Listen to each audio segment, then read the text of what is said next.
Thank you very much, David. Leaders present and professionals, doctors, and people in the healthcare space. Good morning.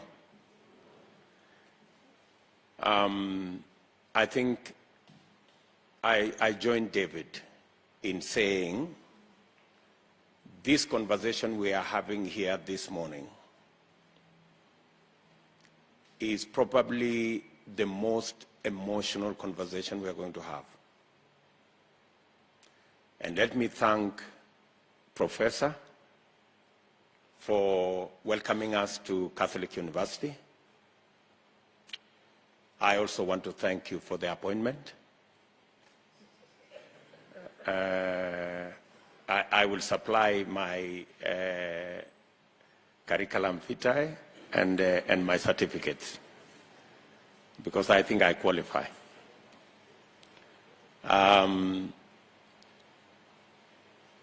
As David has said, I have been around Kenya with my team, and there isn't a single meeting I have gone where there is, or in every single meeting I attended, including yesterday in Kilifi, you will find somebody with a picture of a loved one in some medical condition, and they are seeking for help. So, this conversation we are having here, ladies and gentlemen, we are not having a conversation about politics. We are having a conversation about life. We are having a conversation about our loved ones, people we cherish and people we love. And therefore, when we decided that we are going to have a different format of engaging in the politics that go into the 2022 election, and we figured out that rather than sit in some boardroom and draft a manifesto, we better go to every county and listen to the issues that are important to the people of Kenya. And let me give you a personal experience. Last week, we had a persons living with disability forum, and they thoroughly educated us and changed my personal view. I thought I always knew. In fact, we had put in our proposal that we are going to increase the number of special schools to take care of the children that live with disability. And to us it looked very nice, because we are providing additional facilities and additional schools. But they told us, no, we do not want more special schools. We want people living with disability to be integrated with other kids in schools. And that was fundamental. And they told us, the more we have segregated schools for people living with disability, the more they are stigmatized. And that completely changed our plan. And therefore, it validated our approach, that while we can sit somewhere and figure out what we think is not right, There is a wealth of experience, knowledge, and ideas out there that if we gave ourselves time and provided a platform, we could actually tap into that wealth of knowledge and better inform what we want to do.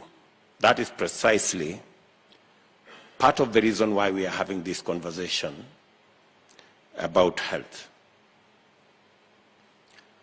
Ladies and gentlemen, the reason why we have listened to many health issues in many fora, in fact, in every fora that we have attended at the counties, matters health have always taken a prime place.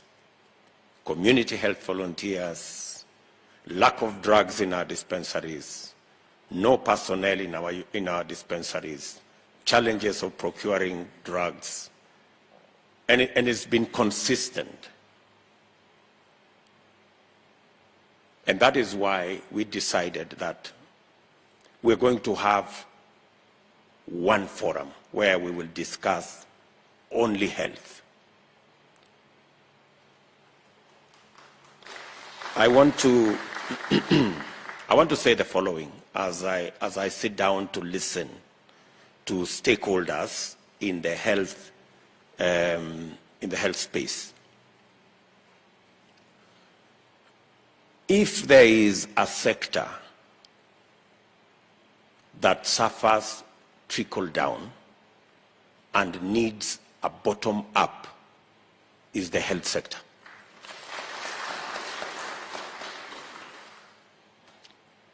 Today, almost 60% of patients, instead of going to a dispensary or a health center or a level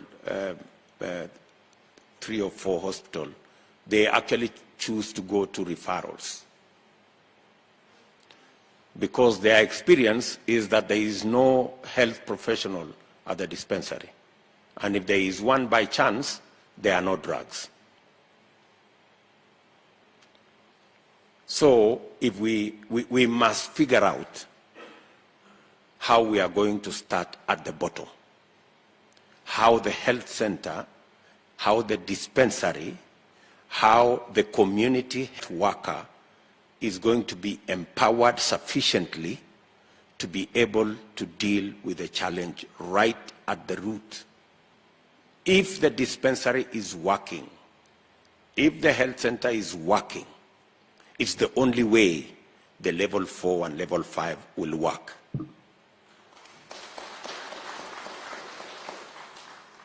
As it is, the health center is not working because there are no drugs. The dispensary is not working because there are no personnel. And the level 4 and level 5 are not working because there is congestion. Everybody is crowded there. So, if there is one thing we must figure out from where I sit, you will tell us better. If there is one thing we must sort out, is we must take health to the bottom of the pyramid.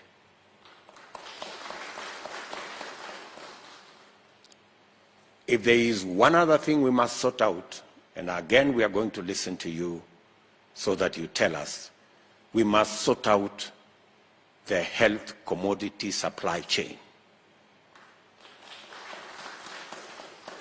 I don't know about the wisdom of having a monopoly called KEMSA.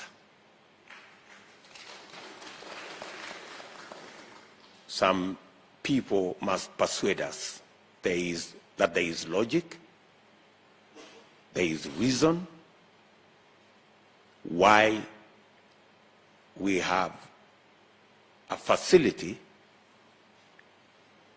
that don't have drugs that are required at the right time, but they have drugs that stay in the stores until they expire. We just simply must sort it out, right? And you go to any health facility, you go to any county, they will tell you they have very serious challenges with KEMSA.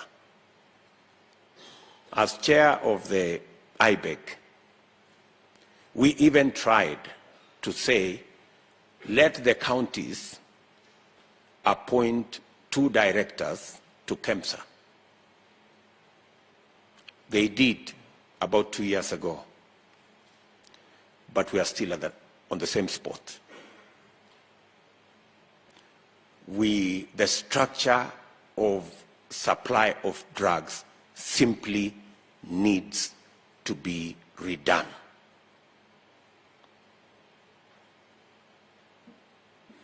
And finally, from where I sit, these are the 3 issues I wanted to say, is that we cannot continue to write on pieces of paper everywhere, and then the next day that piece of paper has disappeared. You come back to hospital, they write on another exercise book, and then it disappears. So health records become the biggest challenge and nightmare we ever have. I am aware that we wanted to procure a health records system, digital system, that would not only give us portability of patient data, but it would also help us in the whole space of telemedicine. But because of conflict of interest and other things, for 5 years, we have never managed to procure a health system. And therefore, if there is one urgent thing that must go into our 100-day delivery, is to figure out how to have a health system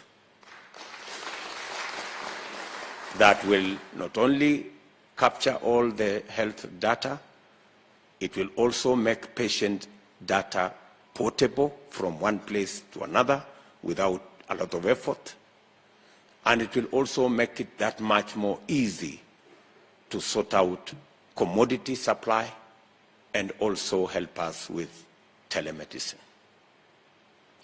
So, good people, this is the conversation. This is what I think. You are better informed about this sector. I know we have people from different sectors of our health space with a lot of knowledge, with a wealth of experience. And this is the forum for us to have that conversation, because, as you've heard, 30% of our population are one sickness away from poverty. And I think that's too much of a risk. We must do whatever it takes to sort out our health issues so that we can confidently speak to the words that a healthy nation is a wealthy nation. It's the only way we can take our economy to the next level. So, ladies and gentlemen, welcome to this conversation. I just thought I should, without necessarily directing what you have to say, but to also give you my personal experience from where I sit, and my personal experience as we went round with my colleagues here to various parts of the country. Karibuni sana. This is a very important conversation, and I agree with David that everybody should go away with a photograph to remind you that you are at the place where finally we sorted out the health challenges of our country. Asanteni sana.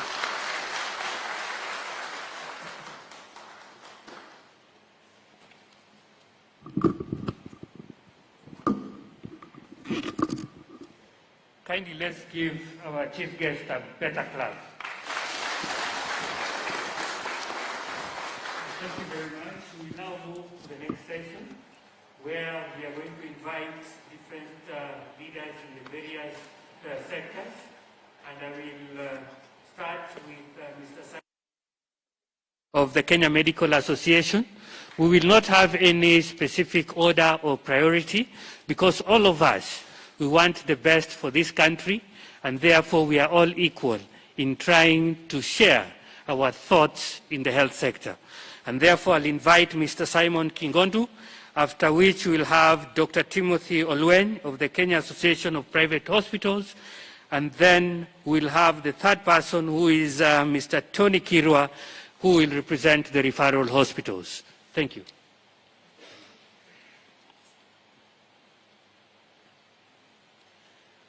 I'll kindly guide us. For those of us who are closer to the back door, the washrooms are ground floor, so you'll just get out, go to the ground floor. There are stairs on both sides.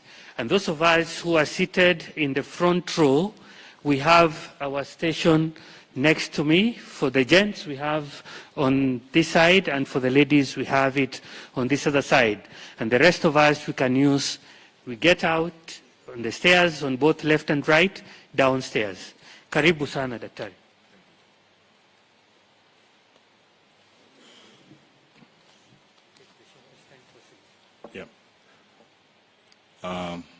Honorable Deputy President, all protocols observed, and my fellow health workers, I want to thank the team for inviting us to this forum.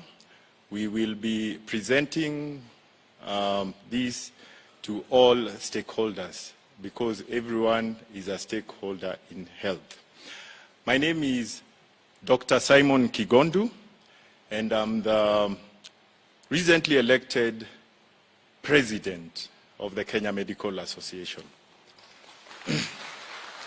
On this presidential side, we are waiting to see the outcome so that I can welcome fellow presidents soon. So I don't know who will be the president. So I am waiting for all of you there. I'll be very short.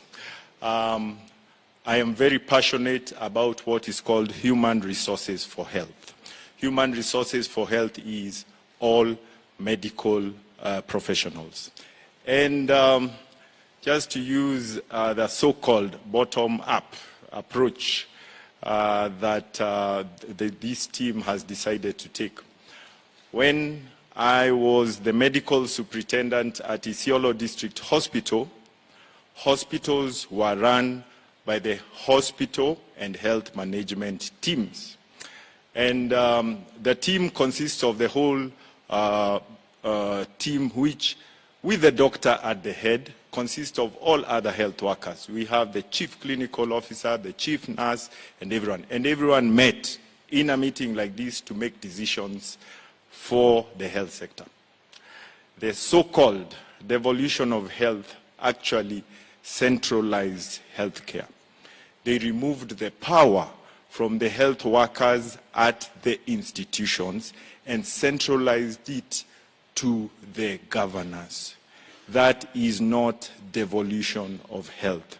What we had before, where the health workers were leading the health sector, was devolution of health. I will finish with another important statement. They devolved the wrong thing. They devolved the health workers. You will hear that all of us asking for what is called a health service commission. A health service commission is devolution. And just to illustrate this so that I don't take too much time, I have been a worker of Kenya. When I finished from the University of Nairobi, I was posted by the then Health Service Commission, which was the Public Service Commission, to Machakos District Hospital. I worked for 3 years. The government was good enough to bond me, but educate me to become an obstetrician and gynecologist. So I was paid for by the government of Kenya and came back to school for another 4 years. But they bonded me. When I finished, I was sent back to Isiolo District Hospital to be the first gynecologist there. For 5 years, I ran that hospital with my team. I had a wonderful team, pharmacists, clinical officers. The hospital was the center of the health system. The community health workers used to report to us. We give us guidance. We ran all the dispensaries together with the director, DMOH, and that was devolution. In this day and age, it would not have been possible for me to be posted to Isiolo. After Isiolo, I was posted back just before devolution, and luckily before, because currently where I am at Murang'a County Government, I cannot move because people have decided there is no Health Service Commission. Health workers are a property of the state. They are not a property of county governments. And when they can move between here, Kericho, Kisumu, that is devolution. Let us not be fixed on these, health workers are against devolution. The fact that I have worked in Cumberland, Nairobi, Isiolo, now I'm fixed in Murang'a because of what they call devolution is not devolution. So, Deputy President, the Health Service Commission is all we are asking for. Thank you very much.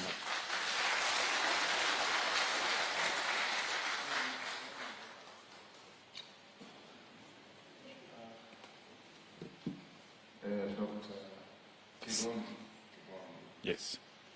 I've actually discussions about the Health Service Commission. And you look familiar, probably we have met in one. Yes. Tell me, if we have the Health Service Commission and we have health services devolved in a manner it's understood in the Constitution, that counties are responsible, they employ, they promote, they can fire. How do you propose we go about the issue of you being on a payroll of the Murang'a County government, but being available to be deployed elsewhere to another county facility or to another national facility? This movement, how do you want us to balance between the counties as your employers currently and the national resource that you talk about, which I believe in, by the way? I believe there are certain regions in this country that do not have sufficiently trained medical personnel. And unless we have affirmative action at the national level, they'll continue suffering. So do you have any draft documents on the establishment of the National Health Commission and how it can coexist and blend with devolution? Yeah, actually, thank you very much for that. That I am what is it called? Property of the county government in terms of healthcare is what needs to stop.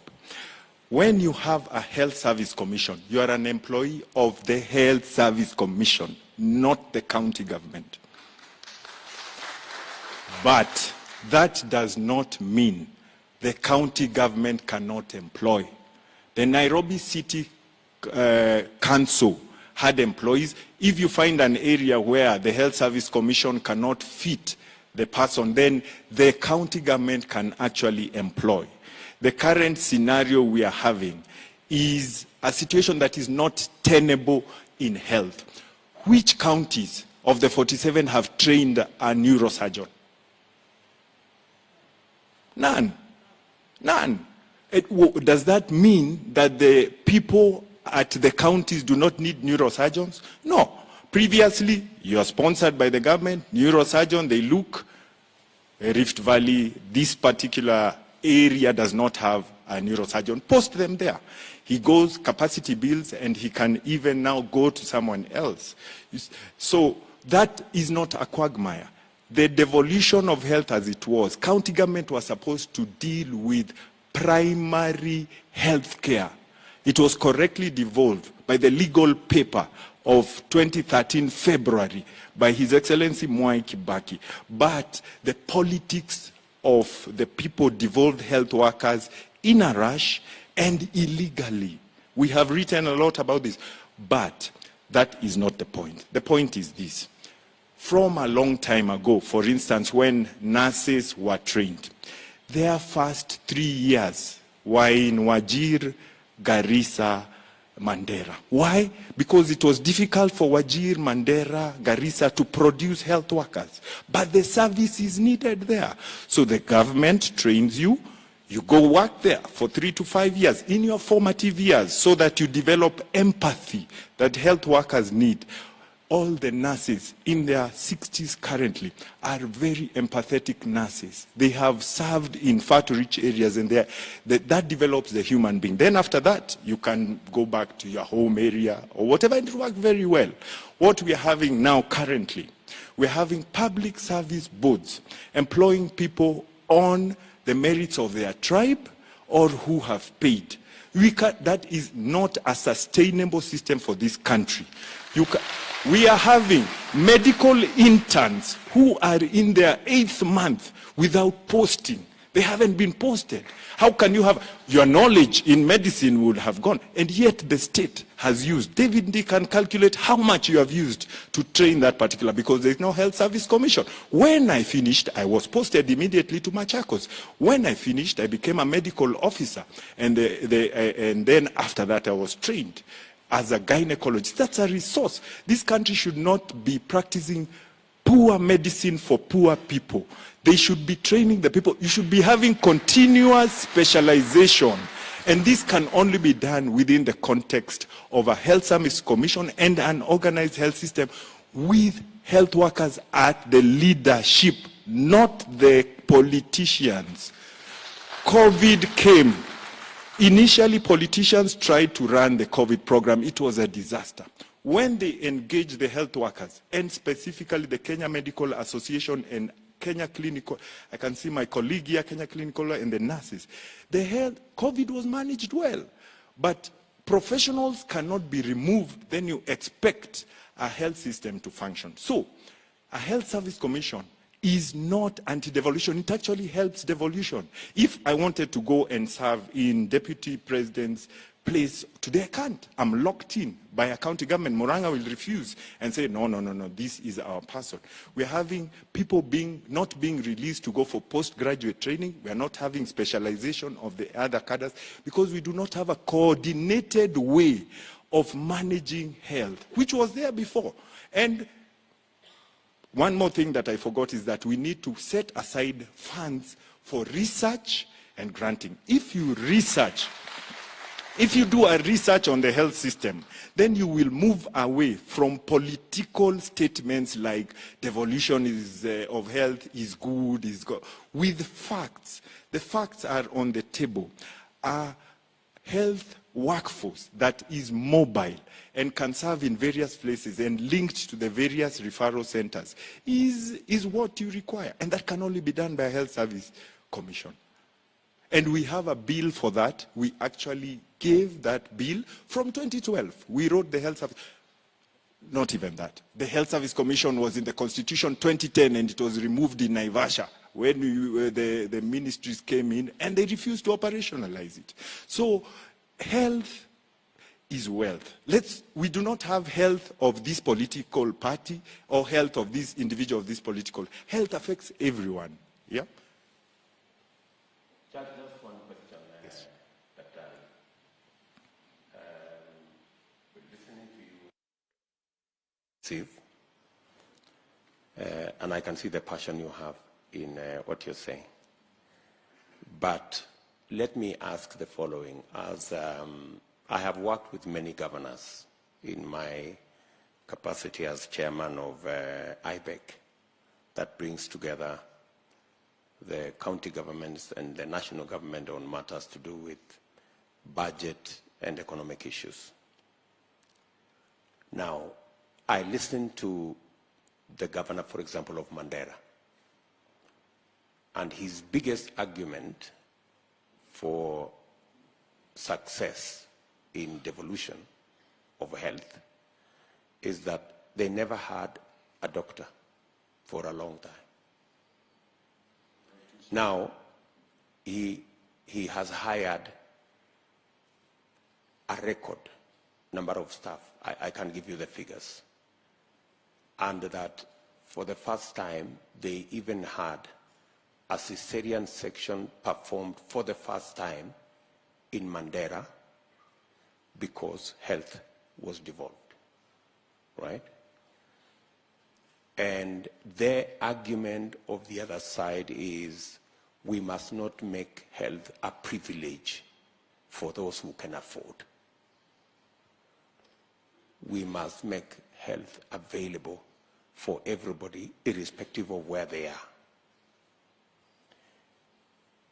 And the only way to keep a health worker in Wajir, for example, is if you have hired that health worker in Wajir itself. Otherwise, within a very short time, they will migrate.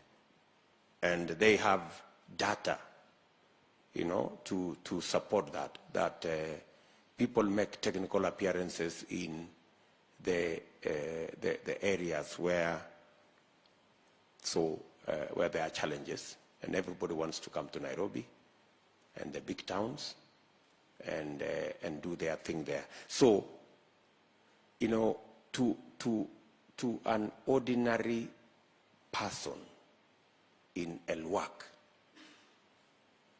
who now has a nurse or a clinical officer in El-Wak who has never been there, yeah, until the counties came. How do you persuade them that devolving health has actually centralized it rather than devolved it? You know, I'm talking about a practical situation. Can I add? Okay. Just hold on. Let me add. Thank you very much. I am so glad that we are having this conversation the way we are having it, and that it is an emotive conversation. And those are the things which need to come out. So I want also to speak from the other side, as you have, but really to add actual data to what you have said. I have data here which I used, I was working with when we were doing the Constitution. And luckily I found that I still have it. It compares the distribution of health infrastructure between Kiambu and Tana River in the year 2007. Kiambu then had a population of 800,000 people, and Tana River had a population of 220,000 people, or about. In terms of facilities, Kiambu had, they were matched. In fact, Tana River had more facilities per capita than Kiambu because CDF had already been building facilities. So Kiambu had 2 public hospitals, 11 health centers, 523 health beds, and 14 dispensaries. Tana River had 2 hospitals, 4 dispensaries, 221 health beds, and 29 dispensaries. So you can, Tana River had more dispensaries because of CDF. When it comes to health workers, Kiambu had 6 consultants, Tana River 0. 15 MDs, GPs, Tana River 0. 1 dentist, Tana River 0. 1 pharmacist, Tana River 0. 22 clinical officers, Tana River 4. 84 registered nurses, Tana River 5. 336 community nurses, Tana River 38. Kiambu had 31 lab technicians and Tana River 2. This was Kiambu district, which is smaller than Kiambu County now. When I did some research and tried to establish the reason why, is because in a centralized system, doctors preferred the places which were closer, of course, to Nairobi. And Kiambu was the most preferred because it had the most opportunities for working in private hospitals in Nairobi and elsewhere after hours or even during working hours, what doctors call locums. Yeah?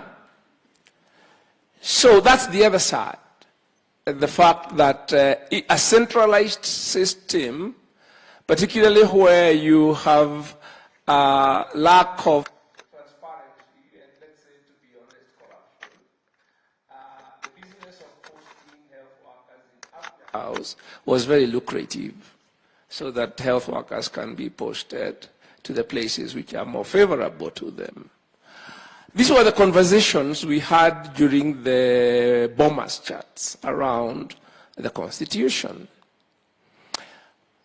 One of the most striking things I remember after devolution was seeing a tender by the county government of Garissa or Wajir very early on, and they had advertised for 30 maternity facilities, what you call like maternity hospital type things, facilities. And I said, these people, how can they build 30 maternity facilities in one fell swoop? But when I read the document in a little more detail, I realized that each of them was 6 beds.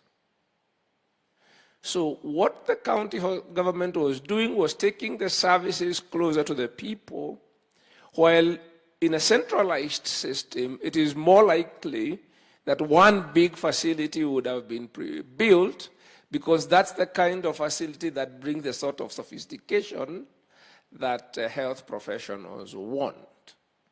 So we have this tension between downward accountability and the sense that health professionals feel that they should be one body. And to point out, having a system with a health service commission, even if it goes all the way down, or something which is accountable to the top, we call that decentralization, not devolution. Because that is a decentralized structure, but it is parallel. Secondly, the idea that you have the state, there's a sense of conflating, a hearing of conflating the state with the national government. The state includes county government, and in fact our constitution is very clear that they are 2 distinct entities but are complementary and they should work together. That's a long sort of framing of the question. I do believe, how do we square the circle between, I think, what health professionals see as works for them in terms of service, professional development, and doing their work in the way that they think they should have some professional autonomy, and the downward accountability and dealing with the governance issues of the fact that in our own self-interest, we would like to work in the places which are most convenient, which are most lucrative, and where we are not as subject to sanctions for non-performance or for other things as we might be. And I believe there is merit in both sides. How do we then square that up? I believe, and I think as a matter of principle for us, that it should be possible for having a system which meets the professional development and that kind of thing and of health workers, but is also accountable where they work. So that perhaps, I don't know whether the health service, we can have a health service which employs, so that you're in the employment, the public service, but you have an internal market that you then have to be given a contract by a county. And if the county terminates your contract, you go back and you are, there are some organizations, the UN works like that these days. You are employed by the UN, but you have to get a job. But if you stay for so long and nobody wants you, then you have to leave. Because to be honest, we cannot turn the clock back. The process of amending the Constitution so that it can look what the health workers want to do. Let me finish. Cannot happen. The task in front of us is to figure out a system that makes doctors accountable where they work and that they can be sanctioned for non-performance. Let us not pretend that doctors are angels. And let us not have any people stand on moral pedestals or professional pedestals and say we are the only ones who know how this should work. Let us be modest. As I said, we do need a healthcare system, but we also need governance. And I think what I want to hear from doctors is how do we deal with the governance and accountability and performance challenges of having a system which people are not accountable where they work and they are accountable to something they control. That's not the normal way that employment works. Okay. And thank you very much for this question. And for so long, this has been the issue. The doctors, actually health workers, you must have a health system, and COVID brought out that well, that is centered around the health worker. For so long, we have been sacrificial lambs. You can as well die, but the politician has said, oh, I have a doctor there. We must move out of this number thing. The governor of Mandera claims this number of doctors, and county governments have done a fantastic job in health, in employing people and all. But the cycle, look at my cycle. If I was in devolution now, I would never have become a gynecologist. Think about it. I would never. I served the people of Machakos for 3 years. Then they said, we can now proceed you in your professional development, train you, but still work for us because we have paid for you your fees for a short time. And then after that, whatever you do, wherever you become a consultant, whatever, you can still continue being a public servant if you want. Yeah? But you have served your time. But you have looked at the bigger picture. In future, we will need a gynecologist. In Isiolo, which did not have a gynecologist. So, and that was before devolution. So even me, I can come and say, Isiolo had no gynecologist. Before devolution, by the time I left Isiolo District Hospital, it was an internship center, 4 consultants, 10 doctors.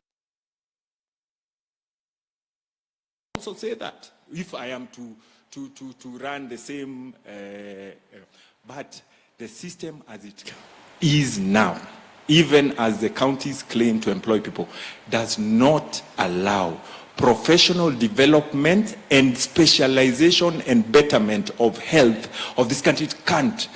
Now that the governor is gone, and I'll give you a good example. Kenyatta National Hospital is employing medical officers with contracts which say that you cannot go to school. Professional development of medicine, in whatever area you are, you must have continuous development. You cannot stagnate there forever. And I'll tell you the problem we are having now. I'll use a simple, the basic doctor.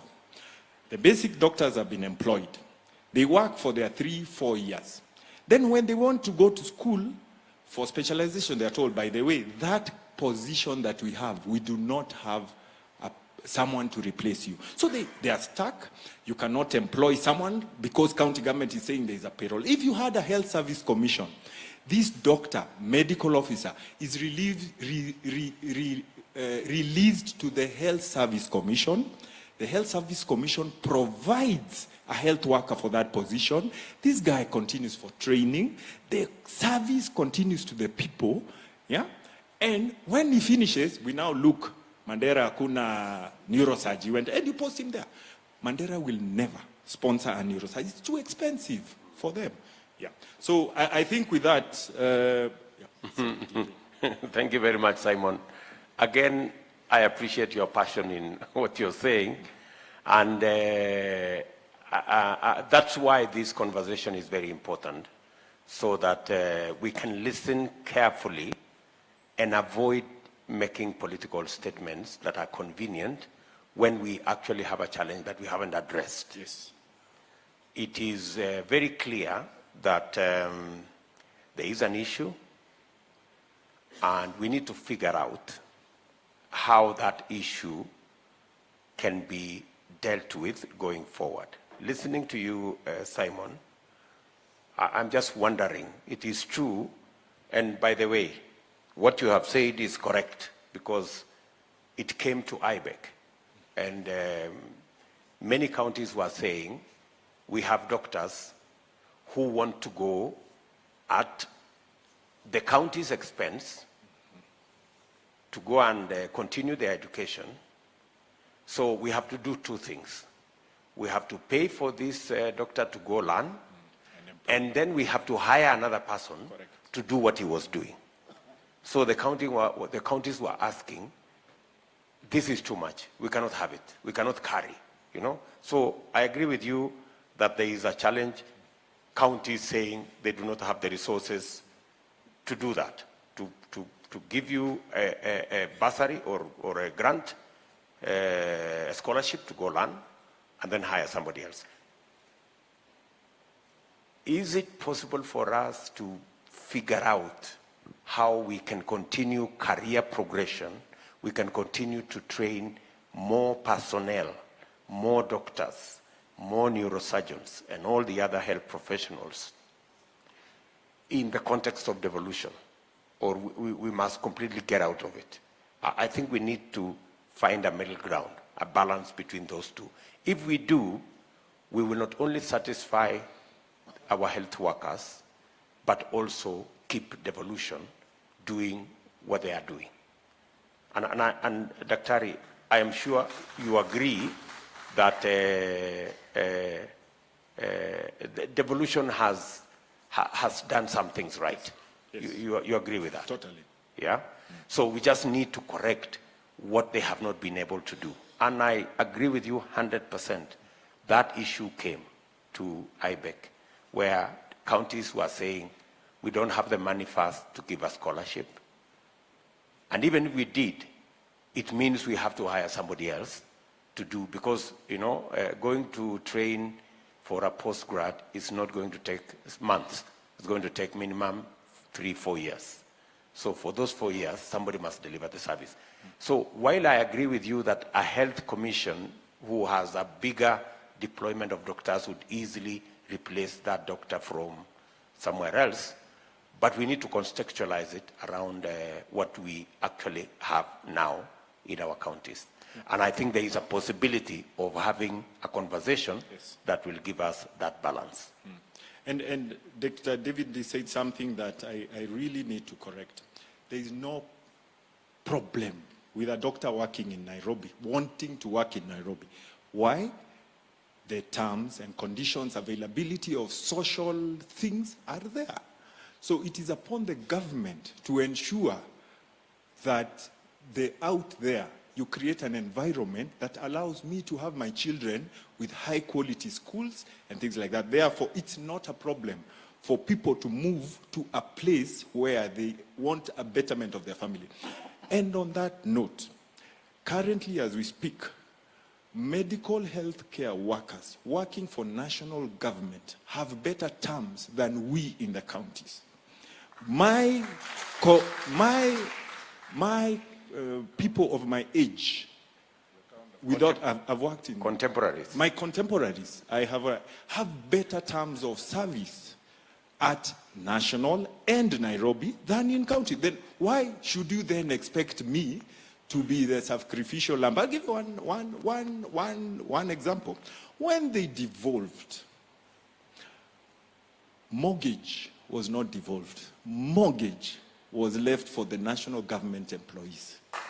There is no county which is facility, despite them being taught by national government before devolution how to. We don't have. Then you expect your colleague has a house, you are there working in the county, your pay is less, your benefits are less, you have less access to social amenities. So for government, DP, it is the role of government to equalize health workers. And when I worked in ASAL, the day I was posted to Isiolo, my house allowance was reduced by 30,000.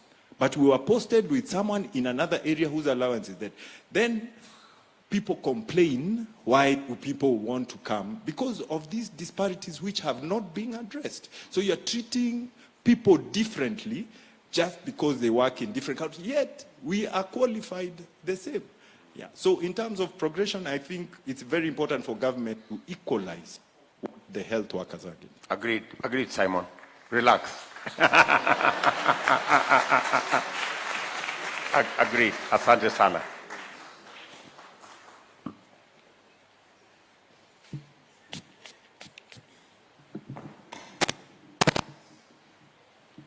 Your Excellency, the Deputy President, the Kenya Kwanza leadership, all distinguished guests who assembled here today, including our host, the Catholic University.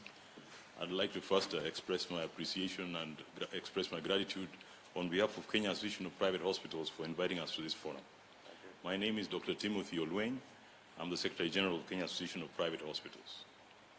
I'd like to share a few perspectives. I had a brief presentation which was shared, but apparently they have some challenges with projection. So I'll just speak off the cuff. Now, in terms of what we would request anybody who potentially is going to be in government is in terms of certain changes that would improve our healthcare system. For example, universal health.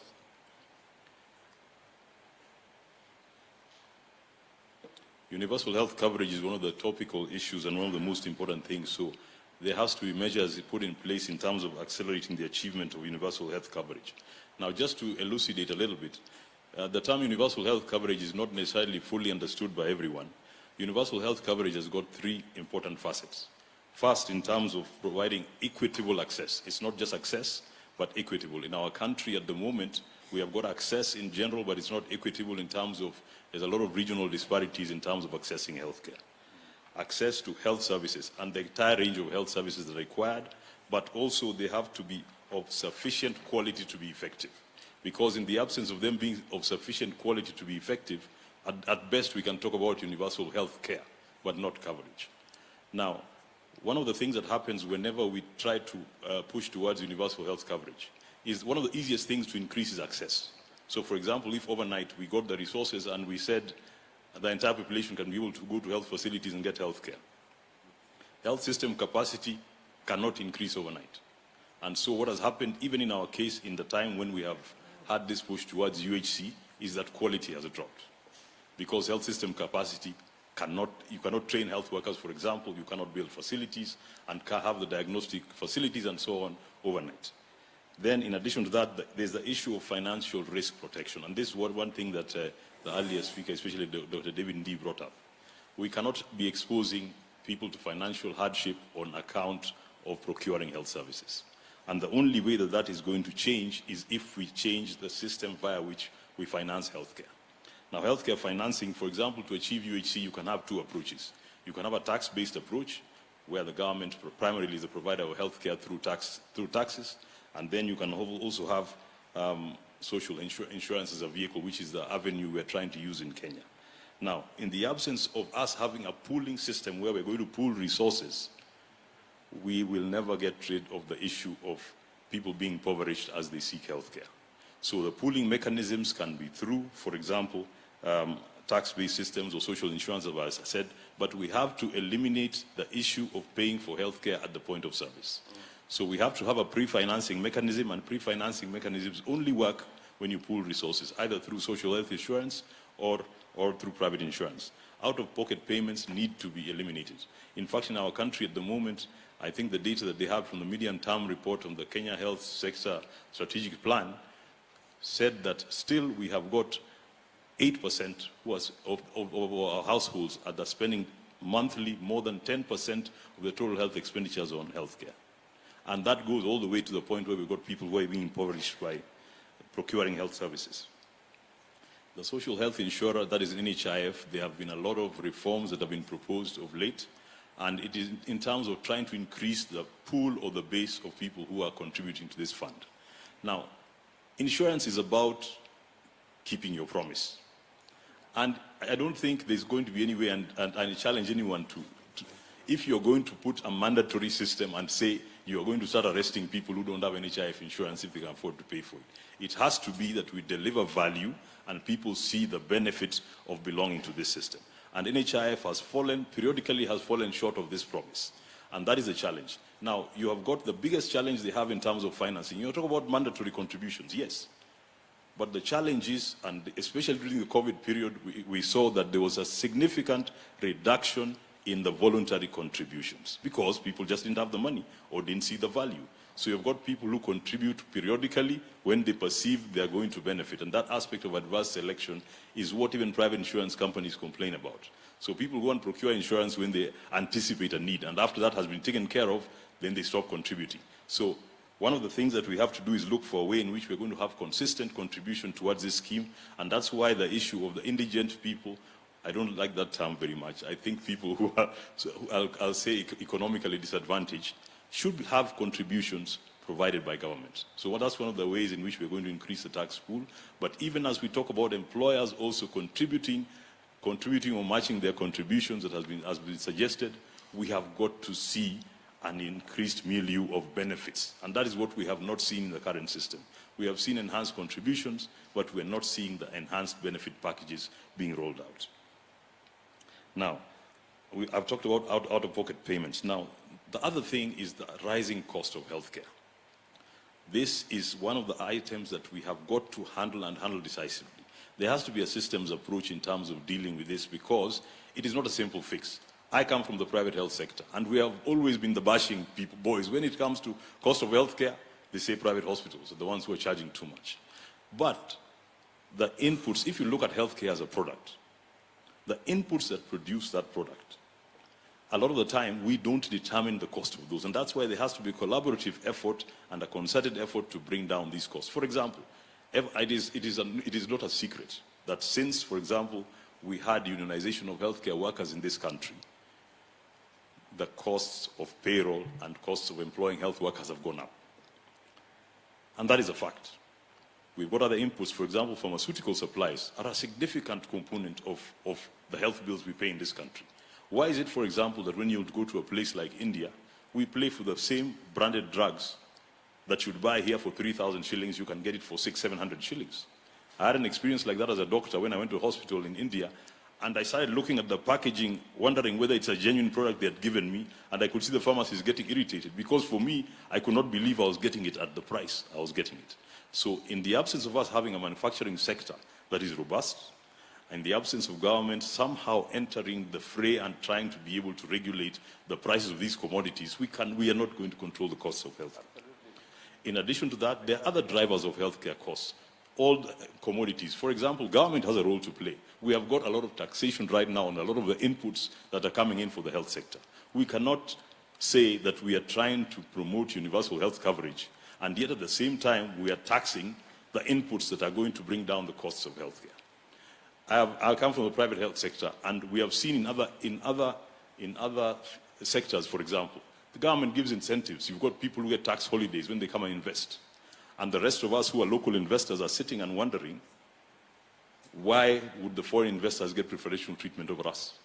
And if I was a foreign investor, before I come and invest in a market, I want to see how that government is treating its own people, because that becomes a reflection of how I'll be treated a short while down the road.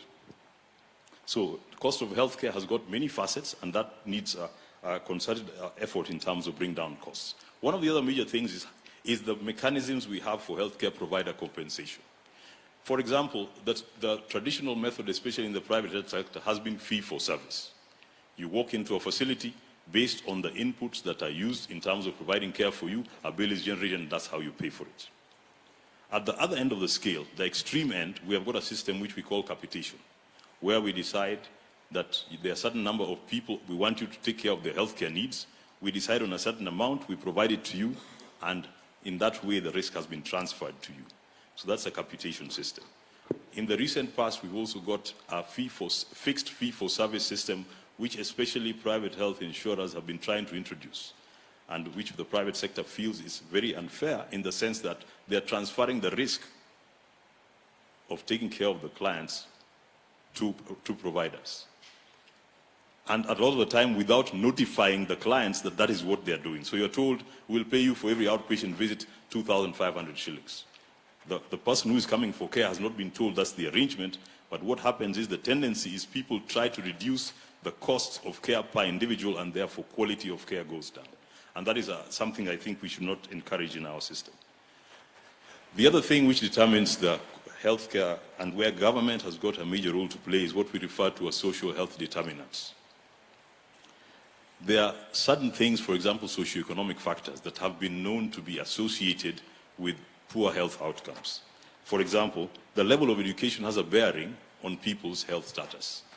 What kind of jobs they have, what kind of income they have, the kind of environments they live in, and other health behaviors, for example, smoking, their sexual habits, alcohol use, and so on. So you'll find the truth of the matter is the determinants of health that are within the control of the individual are actually a very small percentage, between 30 and 40%. The rest you're actually relying on other people. For example, as an individual, you cannot change the healthcare system in which you go to seek healthcare. And that's why, for example, we have a big challenge, which I would also like to mention at this point, the issue of cross-border contracting of health services. A while ago, I sat on a task force where you could see the intention was to try and restrict the number of Kenyans seeking treatment out of the country. And the tendency was try to block it and try and regulate and say you have to explain and get permission before you leave. And my opinion was, it is not workable. What we need to address is why are the people leaving this country? If it's an issue of cost, address the cost issue. If it's an issue of quality, that is a challenge to us as the healthcare providers, whether individual healthcare providers or institutional ones, we have to work together to improve that quality. If it's an issue of being able to get some of the expertise, let us work, as opposed to having people going out of the country. Can we have some of these other organizations or people from other countries come and work with us to increase our capacity so that we provide the care locally? So there are a lot of things that we have to work on in terms of intersectoral collaboration. When I talked about social health determinants, for example, infrastructure. There are a lot of people, especially in far-flung areas of this country, who can't be able to access a health facility because there is no road to be able to get to the facility. Or the security is not there for them to be able to go to hospital at night. Those become things that we need intersectoral collaboration, and that becomes the role of government. Agriculture, for example, food security and nutrition, that impacts on our health. And then there's the issue of violence and injuries, which has become a significant contributor to health morbidity and mortality. And I'm referring to violence and injuries. Again, there's a predilection for lower income areas. That is where there's a lot of it. But, for example, road traffic accidents. And especially in terms of the border sector, we have got a lot of health-related injuries that have occurred. So I think there's need for us to be able to regulate that sector to make it safer, much as we appreciate that it's one that delivers a vital service, it needs to be regulated. I want to touch on the issue of poverty. There's a simple saying that poverty is not good for your health. In fact, poverty is bad for your health. And poverty is one of those things that is inextricably linked with poor health outcomes. Because there are so many deprivations that come from that. For example, it is a barrier to accessing healthcare because, for example, if you have to make out-of-pocket expenditure and you cannot be able to pay for it, you can't access the self-services you need. In addition to that, I've talked about violence, but poverty in itself, ill health itself is also a cause of poverty.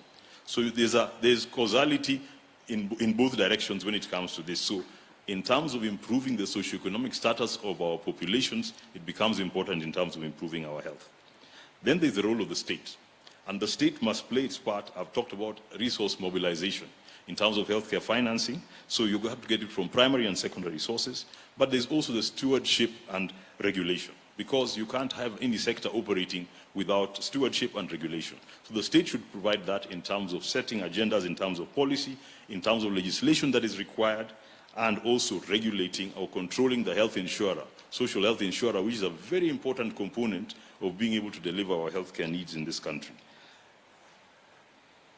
In addition to that, there's the issue of facilitation and coordination. Conducive investment climate. I talked about that with respect to the private health sector, but in general, and I'll give an example. The health sector, for now, we have got a myriad of licensing regimes, licenses we have to get to be able to deliver service. At the beginning and at the inception, we knew that it is a medical board that has got the mandate to register health institutions. So we pay them fees. After that, you had got all these other smaller boards within that umbrella. The pharmacy and poison boards becomes autonomous. Now we've got the medical board who checks all these licenses at the same time, and we pay them fees. Then we have to pay the pharmacy and poisons board. Then we have to pay the radiation protection board. Then we have the Kenya Medical Laboratory and Technologies board. Now even the TV people come and count TVs in our facilities and want us to pay for the number of TVs in our facilities. We have a fee to pay. So you find by the time we are being able to run a medical institution, you have got, at a certain level, you might find that you're paying 500,000 shillings a year in fees. And interestingly, sometimes, again, the ones who pay the fees are the ones who are over-regulated. The people who are not licensed, we see them continuing to do business undeterred. Whereas there are times you can have somebody coming from the medical board, this was a practice in the past, and telling you that your license is not hung on the wall where it should be. He knows you have a license, but he's saying it's not hung on the wall as per the law. So I remember asking one once, so where do you want me to hang it? In my office, in the outpatient clinic, in the lab, or in theater? Where do you want me to hang it? It's immaterial, as long as you know I'm licensed and I've paid for it. And yet you have other people who are not licensed in the first place delivering health services next door, including the doctors who, in quotes, who advertise on the electricity poles and promise all manner of care. The government also has an issue, and this has come up in terms of human resources for health. It has also come up the issue of coordination between the two levels of government. Sometimes you've got over-planning, sometimes you have duplication of functions. And that issue of coordination also falls at the doorstep of national government. In terms of financing the healthcare services for those who are vulnerable, that also falls to the government. I think they already do it for the military, and we mentioned the indigents who also need to have their fees paid. We talked about the cost of healthcare and the human resources for health. I would not want to flog that horse any further. I think Dr. Kigondu did that topic sufficient justice. Now, the other thing which we need to talk about is healthcare disparities. And I mentioned this earlier, but these healthcare disparities are there in terms of human resource. They're there in terms of health facility density, in terms of you've got such huge disparities in terms of the regions, the number of facilities you have in different parts of the country. And then the other things to do with the proportion of healthcare resources that are financed out of pocket versus pre-financed also varies greatly from one region to another. And lastly, by law, the 2017 Act, there was an issue about there's a constitutional right to health. And that, if you ask me, there has to be an addressee of those rights. I don't think that responsibility falls upon the citizen or private investors. It is a responsibility of government to be able to deliver healthcare for its citizens. Now, when we had the issue of emergency response, and this is a challenge that has been going back and forth. You have got people who get accidents and they rush to health facilities. Who is supposed to meet those bills? There was a proposal in 2017, and in fact it was legislated that there was an emergency response fund which was supposed to be set up. It has never been operationalized. And that needs to be done so that you can also encourage, for example, private health facilities are run by private investors.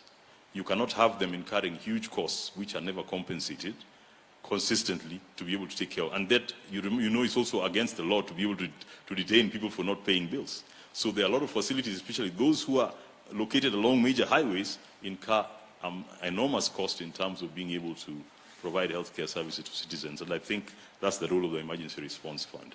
So I'll keep it at that. If there are any questions, maybe you can, I can address them. Thank you.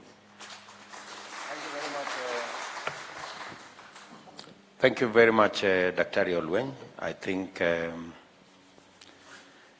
you have put things in very good context and perspective. Let me just ask two clarifications.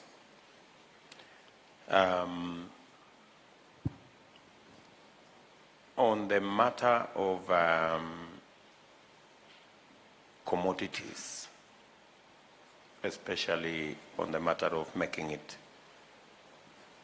you find that, you gave the example yourself, a drug you're buying here for 3,000 shillings, same drug in the next country is a fifth, quarter of the price. You find that you can buy Panadol at 20 shillings in one facility. The same Panadol, you buy it at another facility, or you get it at another facility and you are charged 50 shillings. So, what is the remedy in your opinion? And who should do that? Is it, do we find a place? Is it a combination of Kenya Medical Association, medical practitioners, private people, and government to standardize that particular subject, so that, because a big contributor to the cost of health is that disparity in how much it costs, the commodities cost. That's one. Where would you what suggestions do you have on how we can fix that? That's number one.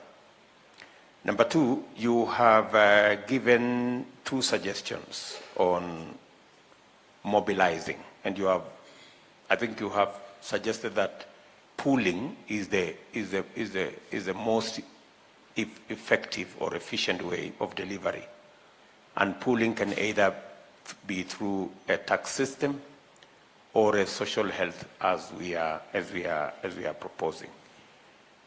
Do you have any suggestions on what Kenya Kwanza can do? Would you say the social health would be better than the tax system, or what suggestions do you have? And then finally,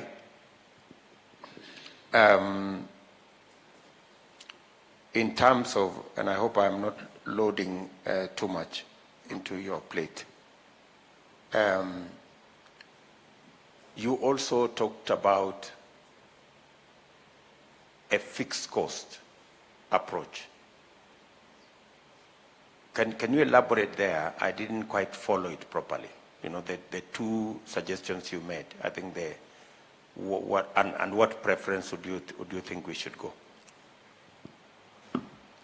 Okay, so firstly, with respect to the prices of the commodities, first of all, there are various dimensions. We have to understand, first of all, that we are comparing apples and apples, not apples and oranges. So in terms of, first of all, control in terms of quality, that role falls, for example, for pharmaceuticals with the Pharmacy and Poisons Board. We have got drugs that are branded drugs. We have got drugs that are generics. The key thing for healthcare providers, and I talk about as individual practitioners, we want to be sure that we're getting drugs that are of good quality. There are times the drugs have fallen short. And as a doctor, you want to be sure you're giving your patient the best. So first of all, in terms of ensuring that all drugs on our market, first of all, meet the quality threshold and they work. If that happens, then now we can prescribe the cheapest one. And that, of course, is one of the ways of exerting pressure on those guys who are overpricing their products to bring those prices down. In India, for example, they have got the volumes. And they told the big manufacturers, if you want to be able to access our market, you're going to sell it to our clients at this price. Kenya can be able to do the same, because guess what? In this region, you have got drugs that are being sold, the same drugs sold in Uganda and Tanzania at a lower price, because the feeling is Kenya is doing better economically, we can charge a premium. And so sometimes they even stop people from getting products across borders by changing the name or changing the packaging, so that it says this was for the Tanzanian market and this for the Kenyan market. But it's the same drug. So that's why I'm saying government has to play some hardball here, because at the end of the day, we are not going to bring down costs of healthcare if this component that is 30 to 40% of the bills is not managed. So if we can be able to enhance our manufacturing sector, because we also have a manufacturing sector in Kenya that needs support, and especially for basic drugs that are not too complicated, and consumables and other products, if we can be able to boost that sector. And that's why I was talking about the incentives for the health sector. If we can be able to produce our own, then now we have got some that we can also be able to compare with others and make sure that people charge a price that makes sense. The other question, sorry, I've even forgotten the second question. It was relating to whether we do tax or we do social. in terms of being able to finance the pre-financing of. I think at the moment the truth is we're actually doing a mix of both. Yeah. If you were to ask me, you know, the danger sometimes with the essential services is governments don't want to divest totally from them, because sometimes the private sector can be able to arm twist, and you might have a certain segment of the population not being able to access services. So in our situation, I think at the end of the day, government health facilities must be there to a certain extent. Because again, the private health sector you find in certain far-flung regions where it might not make economic sense, you'll not find people willing to invest in those areas. So, but at the end of the day, the social health insurer is the best option. The reason is, number one, it pulls a large number of people together. Already we have got a regime where it is mandatory, especially for those in formal employment. You don't have a choice. Whether you have an alternative insurance or not, you already don't have a choice. So there's already a significant pool of money which is coming in regardless. But in terms of the efficiencies of that social regulator, that has to be. There was a time when there was rumor that their management costs were going close to 50%. Of later here now it's come down to the tune of 20–15%, which is more manageable. But in terms of being able to structure and reorganize those organizations and make sure that they're delivering on their objectives is important. There was even talk once of being able to segregate the duties of the payer and the people who are providing the benefit package in that sense. So those are proposals that are there, but in general, the social health insurance way, I think, is the easiest way to go. It's the easiest way to go, but it has to be within very good and strict controls.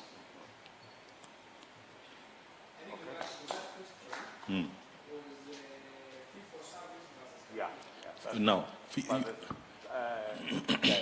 I think the framing is correct. yes. Do we do fee for service, or do we go the capitation route, or there is room for a mix? There's actually room for a mix. Fee for service has got certain dangers. And this is the reason why even you find, for example, when the NHIF rolled out the certain schemes that they have, when you've got very large numbers of claims, as numbers go up, those administrative costs of vetting claims, managing them, and paying them becomes extremely high. So what happens is that's why people want to move towards a capitation model. Capitation has got dangers, though, because you can have healthcare providers doing what you call skimming. If you've got people whose health needs are going to be high, the tendency to avoid registering those people in your facility. Now, we can go towards a value-based system, and that's the merge somewhere in between, where what, for example, we are saying is we are paying you for a product you're delivering. So it's a value-based system.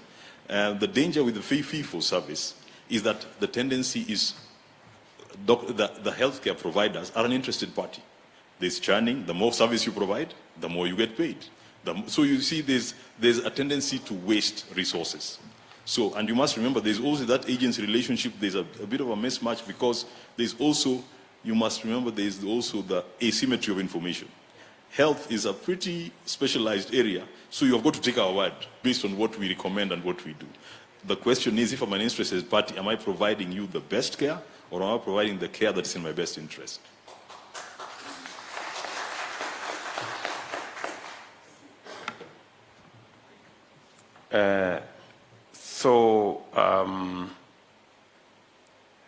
Listening to you, Daktari, we are a value-based system. Did you say that? Which is midway between capitation. Capitation, the temptation will be you avoid people who you think they will take more from your service. Yes. The other one, you will give, even you will be too generous. Yes. Because you want to be paid. Yes. You know? So we must find an in-between. Sometimes at the end of the day, and this is what sometimes at the moment you can say diagnosis-related groups. For example, we say, instead of talking about this, we'll say for this particular service, we'll pay you X amount, and we agree on that charge. In fact, the truth of the matter is it forces people to be more efficient, because now it means that I'm going to provide that service as a fixed cost. So there's interest in me lowering those costs. So over time, you might find the costs of delivering service actually go down within a country. So there are very many mixes in between. I gave you the extreme ends. Capitation, the biggest problem we had, like with the NHIF system that was introduced for capitation, the rates were ridiculously low. Ridiculously low. Because you cannot talk about taking care of the health of somebody at 100 shillings a month. It doesn't matter how those numbers add up. For 1,200 bob a year, most people are losing money. And that's why you find a lot of healthcare providers are going to run away from it. Yet in the government, you can go to the government health sector, you will get the service, so to speak, but the commodities are lacking. So there's no point in going to be seen by a doctor and get your diagnosis done, so to speak, then there are no drugs. After that, you're told, go and buy the drugs from a pharmacy. So there's a lot of work to be done, and I believe, especially now that the conversation is happening, there's ways in which we can make our healthcare system more efficient so that we don't run in a situation like the US where you're spending so much per capita and you're not really getting value out of it.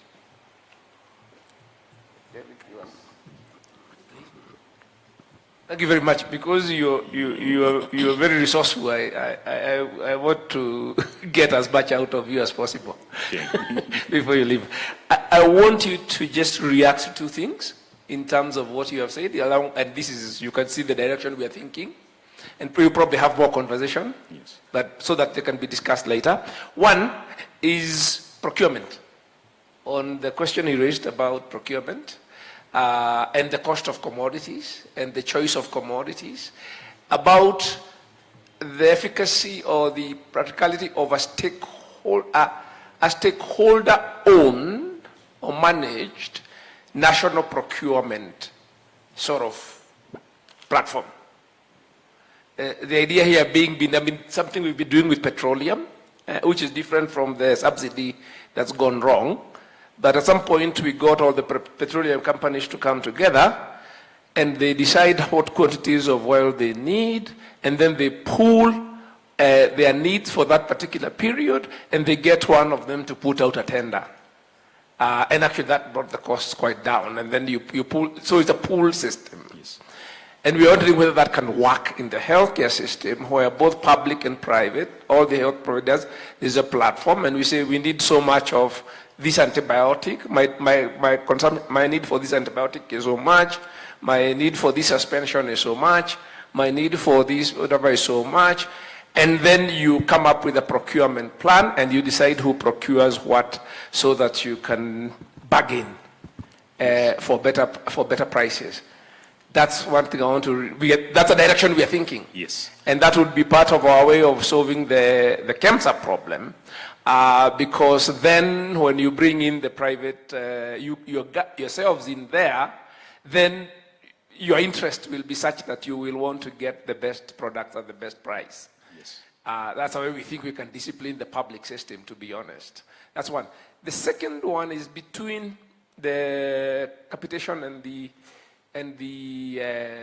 fee for service about the option of a tariff system, where you have for the social health insurance package, it has a tariff, where for every protocol that is provided, and it's agreed this is the cost-based, and you have a tariff for every protocol, and there is a system for you, for the system you setting the tariffs, so that as costs change, maybe they are adjusted quarterly or semi-annually or whatever. Would that sort of be a good halfway house between the pure fee for service, which is determined discretionally, or capitation? Yes, okay. Yeah. Thank you for those questions. Now, before you, can I add something before you answer? Or you want to answer that? Okay. Yes. So in terms of the bulk procurement, those are proposals that even as a private health sector we have had in the past. The challenge we have is we have, first of all, a very diverse group of organizations with different capacities. And I'll give you, for example, the so-called Big Five. They feel they've got a sufficient base that they can do their procurement on their own. So interestingly, they're actually the ones who procure at the lowest price and actually charge a premium, all right? And whereas sometimes those who are smaller cannot organize themselves sufficiently, and because of issues of cash flows and so on, So that is a very good proposal in terms of being able to bulk procure, because again, we cut off the middleman. And the bulk of in this supply chain here, the middleman is the one who is making most of the money. Facilities themselves, by the way, have got a fixed percentage that they're supposed to mark up their products. So at the end of the day, it's not going to necessarily change how much they make. The truth is the benefit will be passed over to the patient. So those are very good proposals. Originally, we have got other organizations that actually procure in bulk. The challenge is the supply is so erratic that they cannot supply us efficiently.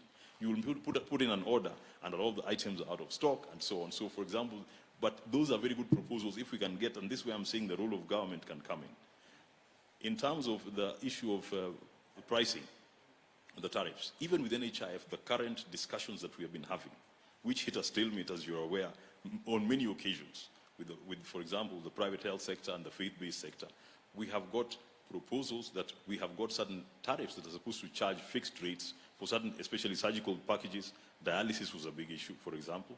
The only challenge that there was is they were pricing them below market to the point that we would not be able to deliver the service. And that is where now the stalemate comes in. NHIF should be able to provide care. First of all, they cannot discriminate against members. You cannot be told, for example, that if you've got another form of insurance, now we're not paying for you. You should pay to the extent that they're entitled. In fact, people should go to facilities based on the choice. There are certain facilities where you'll go and pay nothing.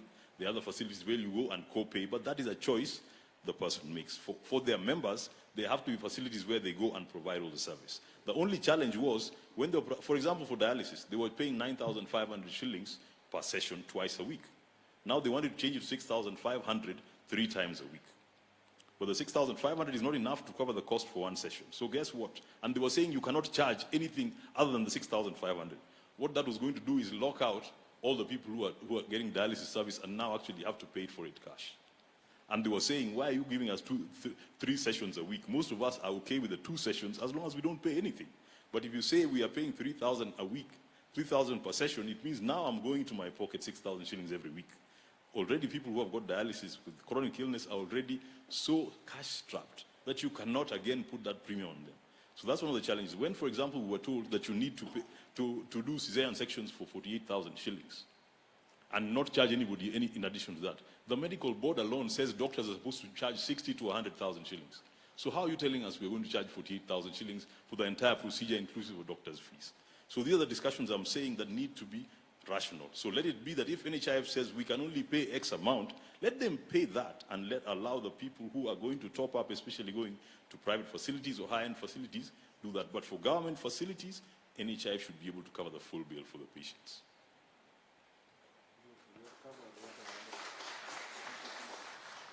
So, Daktari, we have had hours on hours discussing, negotiate on a middle ground between capitation and fee-for-service. And I think that's what David was basically saying, that we agree that if you're treating me for malaria, it's going to cost this much. If you're treating me for this it's going to cost this much. So that it now becomes your business to make sure that it's efficient, and because you'll be paid a standard amount of money. So I think there is need to now interrogate that further, and that's exactly what you're saying. Yes. That those are the negotiations that have been going on, but there's been a stalemate with NHIF.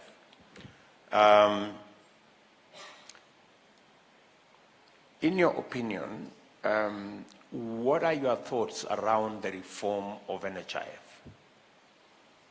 We've had proposals of breaking it up into maybe 2 or 3. A regulator separately, an administrator, and somebody to collect the resources into a. Do you think that is a conversation we should have? And do you think it may give us a chance to get to where we want to go? And where is the place of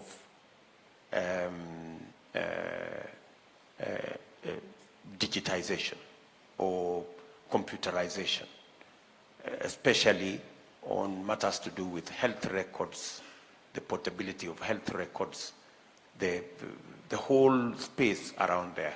What in your opinion, what's the way to the future? What are your thoughts?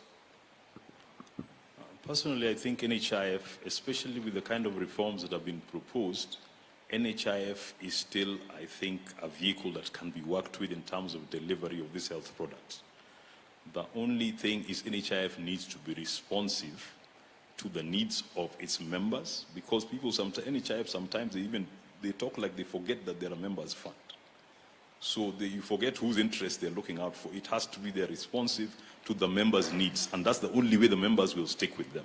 Secondly, they have to make sure that we have got a symbiotic relationship with providers. NHIF doesn't own any facilities. So it cannot work to the detriment of the same facilities who are going to deliver on its promise to its members. So that engagement is one thing that is lacking. In terms of breaking it up, it might not necessarily be the case, because again, if you break it up, you might be breaking it up and reducing the pool that we have. The beauty of having a social health insurance system is that, first of all, it does not ask you about pre-existing conditions. You don't walk in and you say, oh, you've got hypertension, so we're going to cover anything except hypertension. So you've got somebody who is taking your premium, like sometimes happens with private insurers, and they're saying, we'll take care of you as long as you are not unwell. Then you wonder, so why am I paying the premium? It doesn't discriminate. That's the beauty of social health insurance. And then you've got the issue of being able to have those people who contribute, who are healthy, contribute to those who are unwell, those who are young, contribute to those who are old, and so on. So that's the social health principle. So NHIF is still a very good vehicle, but it has to be managed properly. Because NHIF is such a huge organization. I mean, how many organizations do you have where you collect billions of shillings guaranteed by the 9th of every month? And yet sometimes you find the structures you have within NHIF and the level of engagement, you wonder whether we're getting the quality of people who should be managing those kind of resources. And that's what we need to be able to do in terms of changing it and how you run it. Finally, and sorry if I am taxing you, but finally,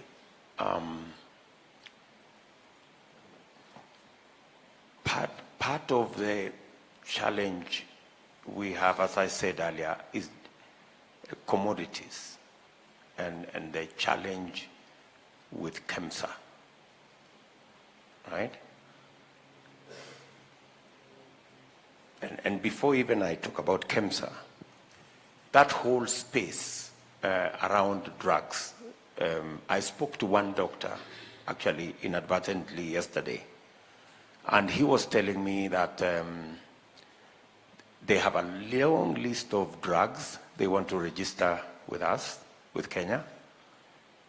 They've registered everywhere else, but Kenya is a difficult nut to crack because there is a cartel of people who don't want anybody else to sell their wares or their drugs in Kenya. They've somehow found the way to lock it up just for drugs from certain suppliers. How serious is that challenge from where you sit? Do you think it is something we need to worry about? Or you think we have enough latitude to have the best drugs and the biggest variety? You know, one of the reasons why I agreed to attend this session is if you're talking to the person who is going to be at the top. If that is corruption, there's no other way to describe it. Let me tell you, all these systems we're talking about, all these organizations that have been set up, have actually got a very good foundation and very good policies. That's why they were set up in the first place. It is just an issue of how we are managing them, all these vested interests. When there's big money, all those other problems come in. So it has to be that we just committed in terms of, I don't think that there's need to replace those organizations. It's just to revamp them and let them go back to what they were set up for. The other thing which I did not answer, which you mentioned, about the health records system, health management information system. 15 years ago when I was in the UK and I was looking for a health management information system for our facility, I went and I've got a friend who works at the NHS and he showed me how their system worked. And I looked and I said, why don't we have something like this? Because in Kenya, what happens, even from one hospital to another, You will go there, and I'm a medical professional, I'll tell you, they'll look at the MRI from this hospital, and he says, this is a radiologist I don't know, so I'd have to do an MRI again. This is the waste we're talking about. We have got a system where we are duplicating the services from Nakuru to Nairobi between one hospital and another. So every time we're duplicating tests, as opposed to going into the system and saying, what tests have you had done? And what's your previous diagnosis? We are diagnosing people sometimes every time they go to a facility, as opposed to having the information. So one thing we need to do, that is something we need. And at that time, my suggestion, I came back to NHIF. There was a system which was being sold, but it was way above what I could afford. I came to NHIF people and told them, you're the only ones who can afford this. And secondly, guess what? You're going to be able to now have visibility into all your providers, all your patients' conditions. So as long as the issue of patient confidentiality can be maintained, that's always the challenge.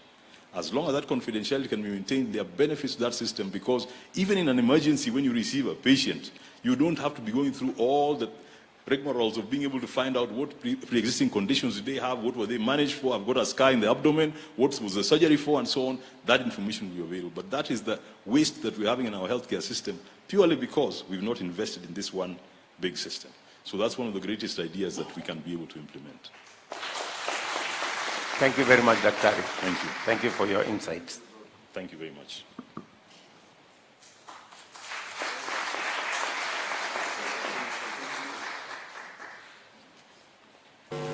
Thank you very much. Maisha tunaishi Kenya hii yetu jamani, ndio mke wangu, hatutatoboa hata kidogo na hii bei ya madawa. Aidha unauza shamba, utauza gari, sio mimi peke yangu. Kila Mkenya kuna hii shida na sijui itakujaisha lini. Hata naona ni heri kabisa niondoke dunia hii, niwache kufilisisha watoto wangu, kuwapa taabu. Niende kabisa.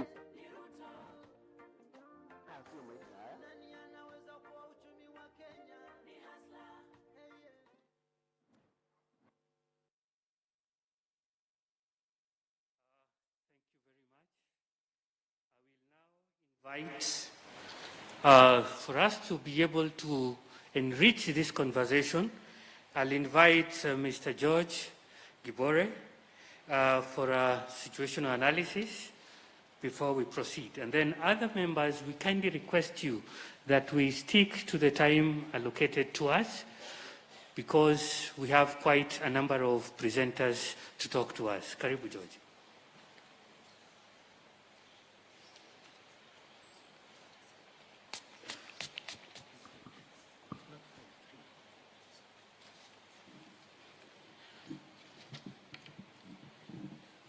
Excellency, the Deputy President, and the candidate for Kenya Kwanza Alliance, the Kenya Kwanza Alliance team, leaders here present, the health workers leadership present. My name is George Gibore. Good afternoon.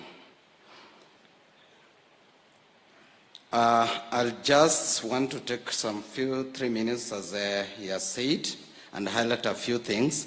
And I'm glad for the first speakers who have been here to have highlighted a number of issues that really are affecting the healthcare workers, the health system as a whole.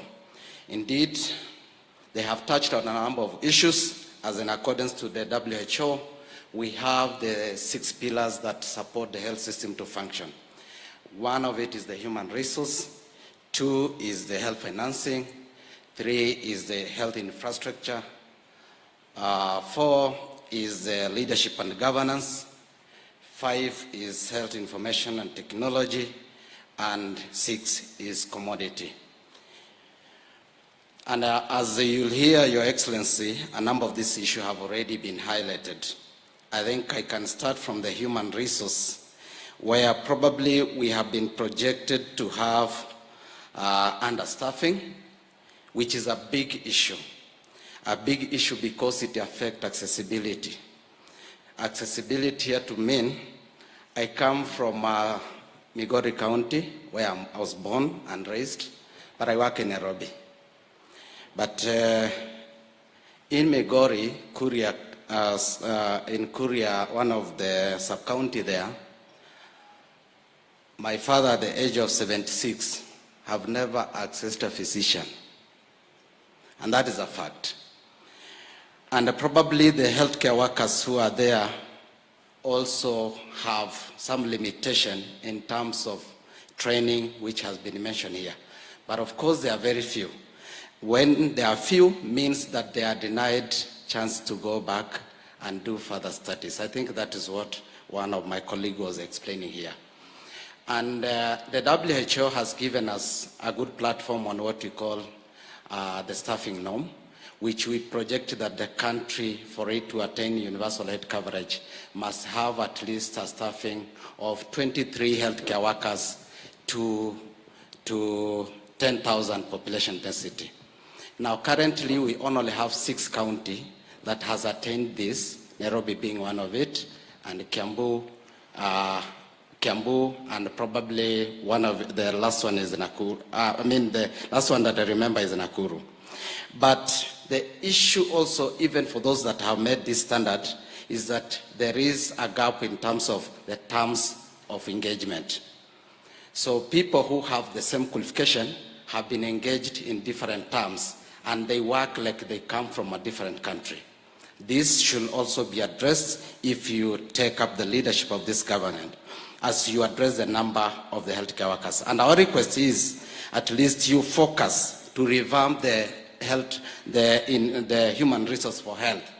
At least when you come in, 20,000 healthcare workers at once can be able to propel us next to what the WHO want. In the health infrastructure, I need to say, Your Excellency, the WHO has given a recommendation that we meet the population density. So in any case, we do not need any brick and mortar. Now, our clarion call is to focus on what we call the primary healthcare approach. In the previous, Your Excellency, there have been a congestion at the higher facility, which means in terms of resources, the funding, close to 90% of our funding are done to the higher facility. That is the level 4 and above.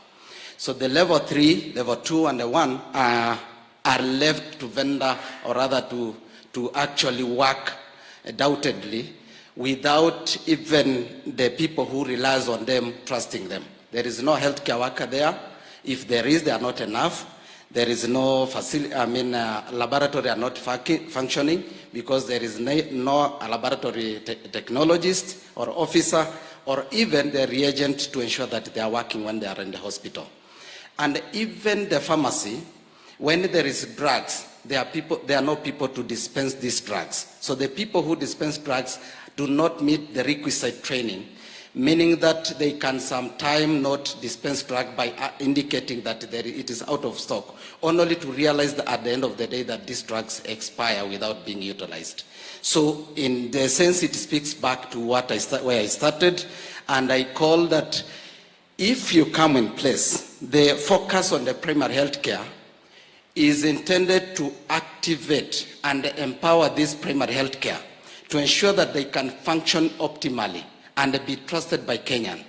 When they are trusted by Kenyan, they will seek services there and they will avoid actually bypassing them, going to the higher level, which is a high-end facility. And in any case, a treatment for malaria at a referral hospital is costly than a lower level, where probably it will be 0 rated. But if you happen to bypass by lack of trust, then means a high cost.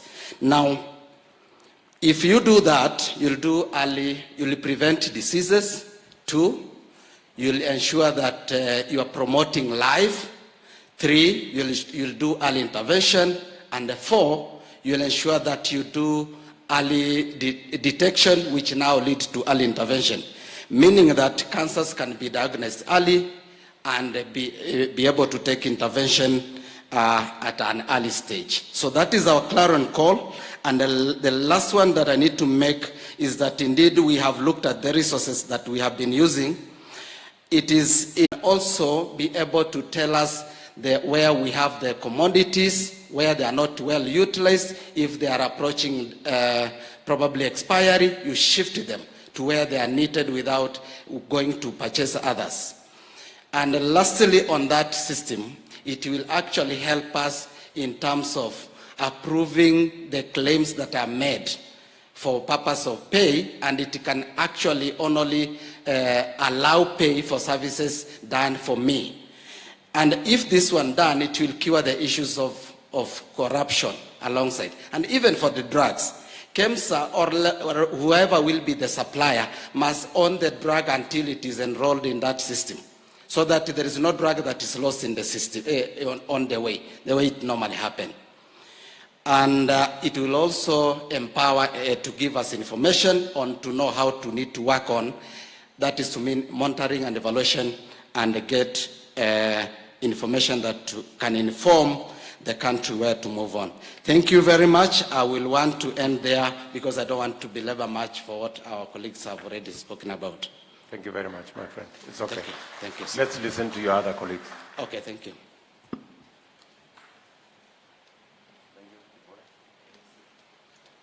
Thank you very much, George.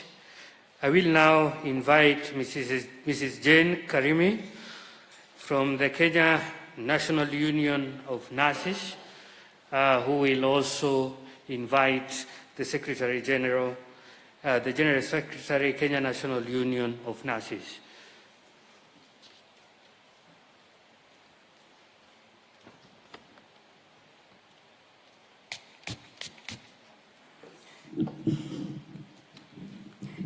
Your Excellency, the Deputy President of the Republic of Kenya, all protocols observed, and my colleagues in healthcare, good morning, good afternoon. Your Excellency, I stand here to talk about issues of health in a perspective of our bottom up, because we are talking to the Kenya Kwanza team. And Your Excellency, I want to take you through a very simple scenario, because what I wanted to speak about NHIF has already been spoken. So I just want to take you to where you started.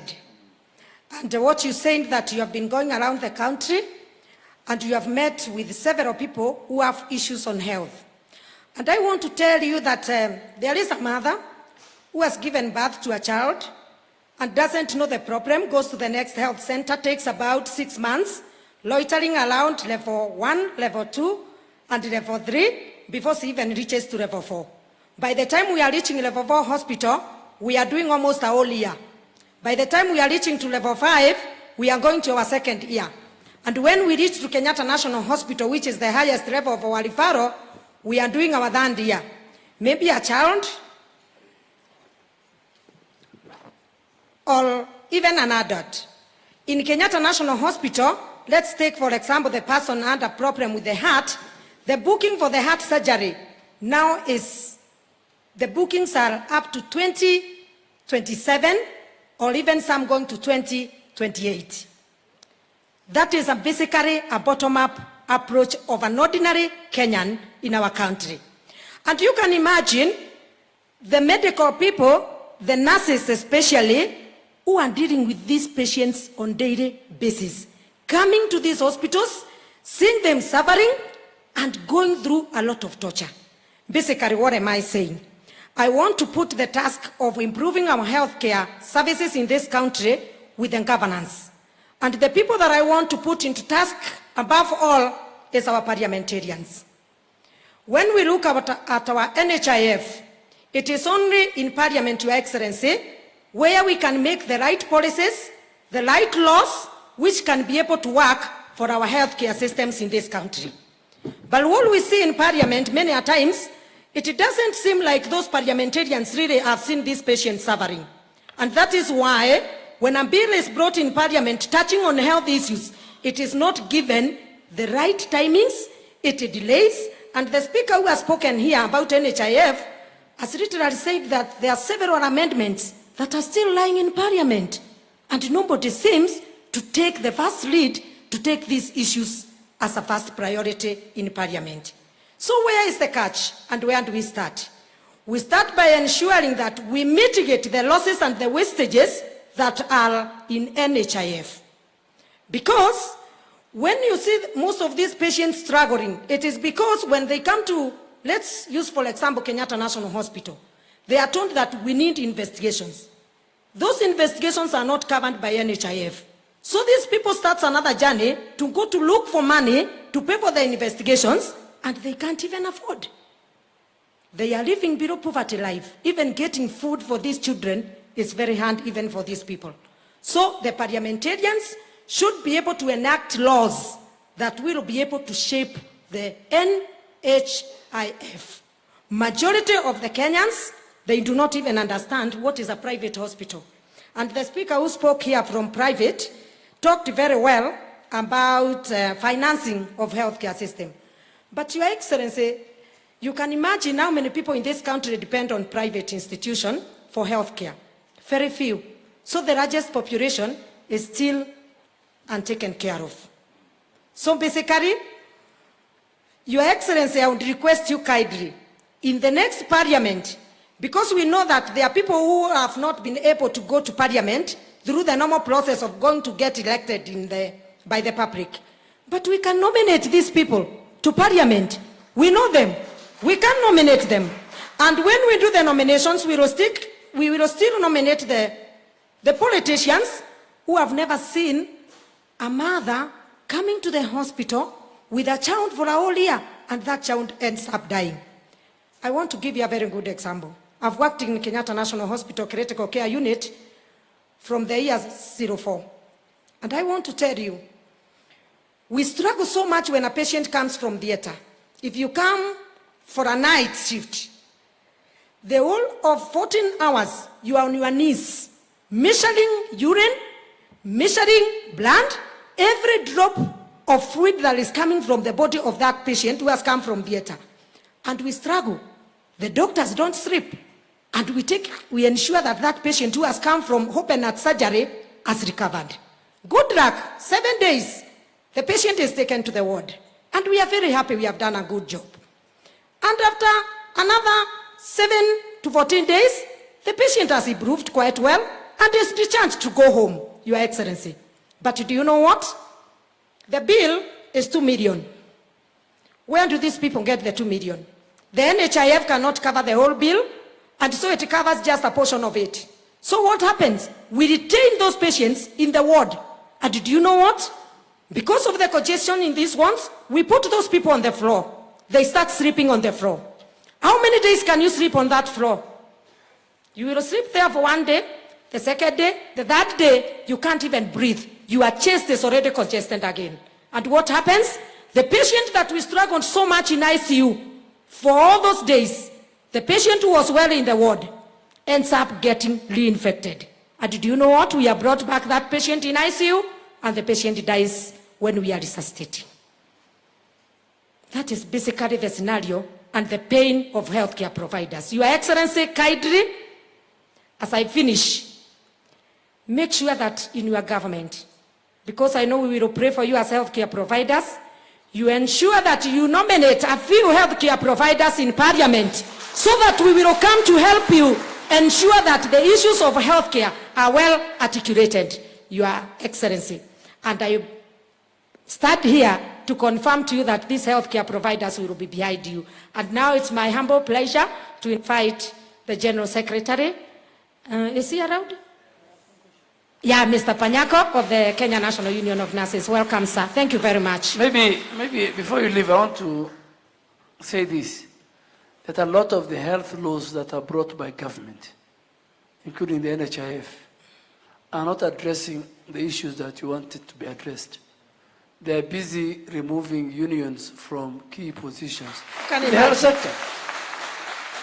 And that is why we were keeping them. So when the health professional sitting behind me write to me that these are not the right laws, the only way I can help you is to keep the law pending in parliament. So don't blame me, and I'm sure we are going to do it. So I was saving you sometimes to make sure that the minister's business was just to remove you from critical bodies we felt that affects the men and women who are sitting behind me.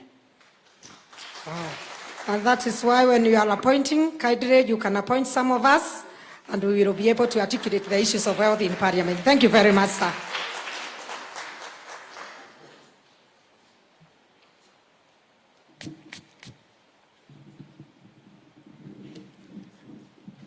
the Deputy President, His Excellency Dr. William Samoei Ruto, Party Leader ANC, Honorable Musalia Mudavadi, Party Leader Fort Kenya, Honorable Papa Waroma, due protocol observed. Good afternoon. Indeed, I hope the Speaker who has just left will be one of those who will be nominated to Parliament. Your Excellency, I have been following these proceedings as I come on my way, and I've had some of the questions, the issues you have been raised. And one of the issues that has been raised is what has county government been able to do that is good and that should be maintained. It is very good when we critique a system, we look from the both sides of what that system has given us. I will begin by saying the good things about devolution. Devolution is good. It's not bad. We must agree. For example, the areas where devolution has improved in the health sector is the issue of increase in healthcare facilities. We have seen tremendous increase in healthcare facilities after devolution. Of course, that is the area where many politicians, especially the governors, will want to see structures. And they'll want to see the electorate that, look here, we have a facility here, we have constructed this, we have constructed this, but that facility is not enough. There is what goes into that facility to make it a functional healthcare facility. Another area that the county governments have tried is to increase the number of basic healthcare workers. I will admit that at the national government, the last hiring that took place before devolution was 300 nurses across the country. Machakos County government alone hired 800 nurses in 2017. And that must be recognized. Another area that the county governments have done very well is to increase the number of equipment through the management medical equipment scheme. We have many equipment, many hospitals, at least 2 hospitals in every county have those equipment. Also, again, the problem comes with the human resource, which I'll come to it later on. Now, as a healthcare leader, as a trade unionist, what are the challenges that have come along with the devolution that we think need to be resolved? Because every time we mention about the Health Service Commission, all the governors will come gun blazing. I will not be mentioning the word Health Service Commission, but I'll be mentioning the areas that I think should be addressed. And if in the process of trying to address this issue, the solution will be the healthcare system, so be it. One of the areas, Your Excellency, when I came to my office this morning, I got a brief from my employees, and I was told that there was a strike in Embu that ended over the weekend. And I wanted to know what it was for, because I was not even aware as the General Secretary. And they told me all health workers, doctors, nurses, clinical officers, physicians, everybody had gone on strike because Embu County government has not been remitting statutory deduction for the last, 1 year or so. It means those health workers cannot even access healthcare services because the NHIF deductions have not been remitted. And the strike ended over the weekend after the courts gave the orders. So what are we saying? We are saying that health workers have gone on strike so many times, not because they want salaries to be increased, but because salaries have not been paid. We have some counties where salaries have been paid and others have not. So many of the 85% of the industrial action in this country have been occasioned by non-payment of salary in most of the counties. Non-remittance of statutory deductions. There is also the case of discrimination occasioned by tribalism, nepotism and clanism that has already been explained, I think, by Dr. Thuranira. I saw it online when I was coming. Funding of healthcare remains a major challenge. For example, the Constitution requires that every health facility in Kenya must offer emergency healthcare to every Kenyan or every person who goes to that facility, for example, after a road accident. But the question is, who funds this emergency health care? You come to my health facility, I'm a private practitioner, like Dr. Timothy Olwey, and you have an accident and you go there, he's supposed to give you emergency health care until you stabilize. Who is going to pay for this? We must have a system where a fund is developed, regulations and policies are put in place so that emergency health care is funded. We also have a challenge. When the primary health care was destroyed, and it has now been replaced by community health volunteers who are now taking care of the functions that were taken off by public health officers. You know, when I was a small boy, my mother in the shop there would say, "Mtu wa porafia anakuja, na tutafunga mlango." The shop must be closed so the mtu wa porafia asishike mama. I didn't know that the porafia person was to make sure that we have a toilet, our place of work is clean. So that responsibility has now been taken over by the community health volunteers, who we recommend strongly that they should now be turned into community health workers and be paid something for doing that noble work. We have heard explanation on how healthcare is suffering in terms of specialized training. County governments are employing basic healthcare workers. Those, if you're a nurse, you have a first diploma or a degree. If you're a doctor, they're employing with a degree. But when it comes to specialized healthcare workers, is where you have a challenge. That has already been explained, and I need not to repeat it. We have also had the issue of lack of medicine, has probably been explained. Unequal promotions. I'll give you examples of 2 counties that have done very well. When you go to Kiambu, our union has spearheaded at least 4 promotions from the day devolution took place. But in other counties, we have 0 promotions. So we have health workers in Kenya who are enjoying, like in Kiambu, and we have other health workers elsewhere where promotions has not taken place. Because these are the issues that lead to disruption in healthcare services. So how are we supposed to address these issues? I've heard somebody say that centralized system is not good for the country because it has failed before. Why do we have the Teachers Service Commission having teachers working everywhere in the country? Why? Why do we have national schools in Mandera? Why do we have national schools in Wajir? Let us not try to paint health workers as if they do not want to be managed. We do not want to manage ourselves. We must have to resolve the issue of strikes related to non-payment of salaries and non-remittance of statutory deductions. Let us have a centralized system of payment of salaries to all health workers and indeed all public servants. Because it's not only health workers who are suffering at the county governments, it is all public servants at the county governments who are being reduced to beggars. Today, we had the National Central Bank said that it has billions of shillings that have not been taken by public servants through mortgage and car loans. Why? Because county government employees are not classified as public servants. So they cannot access mortgage and car loans, which is only 3%. So after devolution, these health workers you see are now just getting expensive loans like any other millionaire outside there, making their lives very, very difficult. So for me as a healthcare worker, if you give me a centralized system of payment of salary, a centralized system of allowing county governments to give us the specs on the employees they want, you, County A, give us the specs as the health system, as the, whatever it is, the workers you want, pay, employ them. Once you employ these workers, offload them into that system.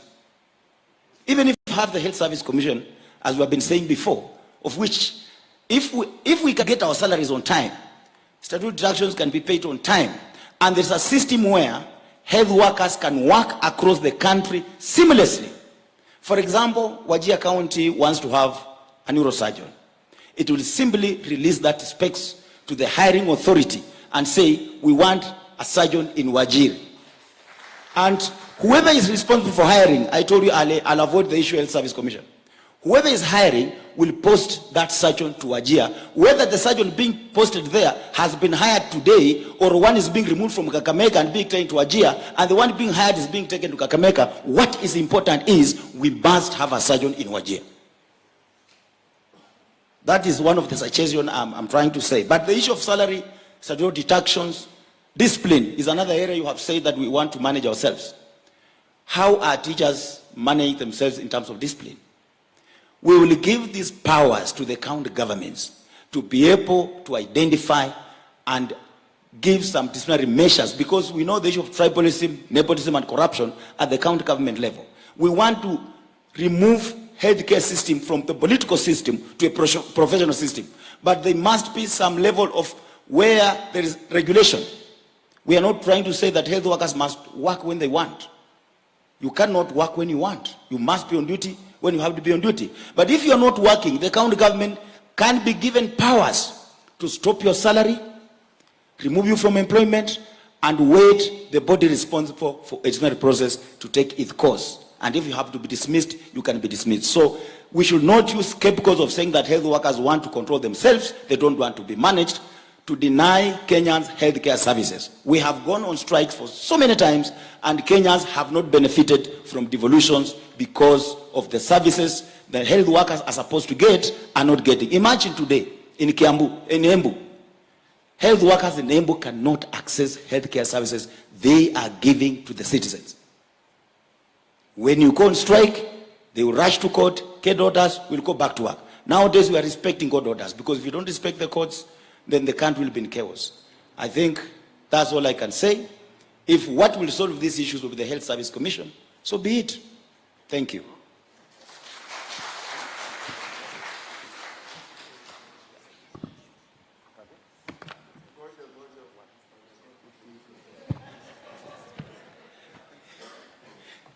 Yes,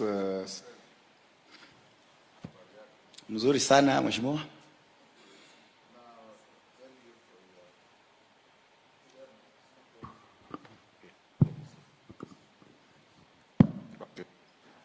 Thank you for your presentation, Seth. We want to look for solutions.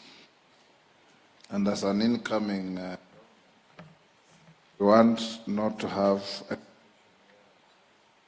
we have so much tension and downing of tools by such a critical sector. You are non-committal on the Health Service Commission. Now, can you help us to understand under what arrangement can we have a neurosurgeon within the context of devolution moved from Homa Bay to Kiambu, or from Mandera to Nakuru, and vice versa? How do we engage legally the devolved units to surrender their staff who are on their payroll to other counties? Number two, I don't know if nurses also take the Hippocratic oath, but doctors do. You know, when teachers go on strike, the children and students can be taught another day. But when healthcare providers go on strike, people seeking emergency services cannot wait for another day. How do you reconcile your Hippocratic oath with now the trade union activism that we see of doctors downing tools, people coming for emergency, they can be treated, they end up in private facilities, they can't afford, and so on. Number three, what would be your thinking? You know, we have had this in the Senate, that perhaps if we do not want to change the constitution because the mood in the country has not been in that favor, we try and persuade the national government to open referral facilities in the regions. They can cluster regions, and where possible with big counties, they can give them those facilities so that they can continue having those professionals and serve wananchi in the manner that we expect. But short of that, perhaps a center that can be able to have a bird's eye view over the health system in the country to move personnel is an idea that is not too bad, as long as we balance it with devolution, because the people of Kenya voted for this constitution because of devolution.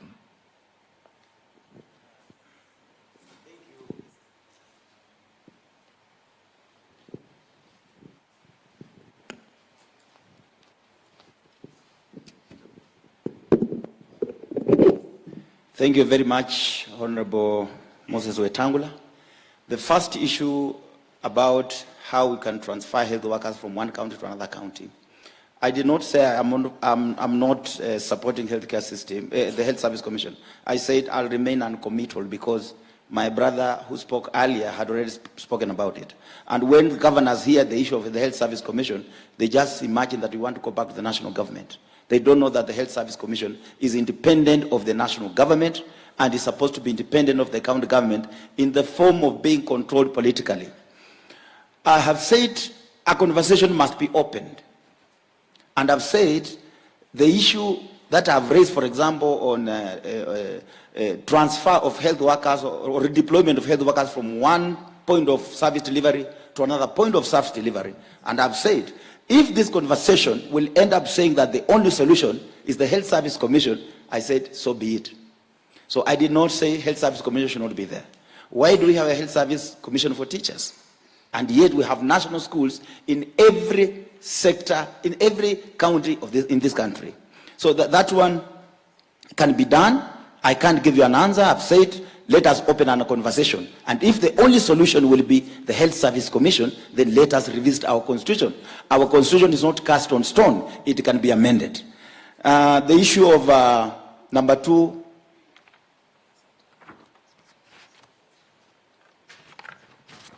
the next issue was if nurses take hypocrite oath. No, we take the Florence Nightingale oath. And that is, the nurses are the only profession in the world that have a convention, which is a convention number 149. And along that, we have a regulation that governs industrial actions.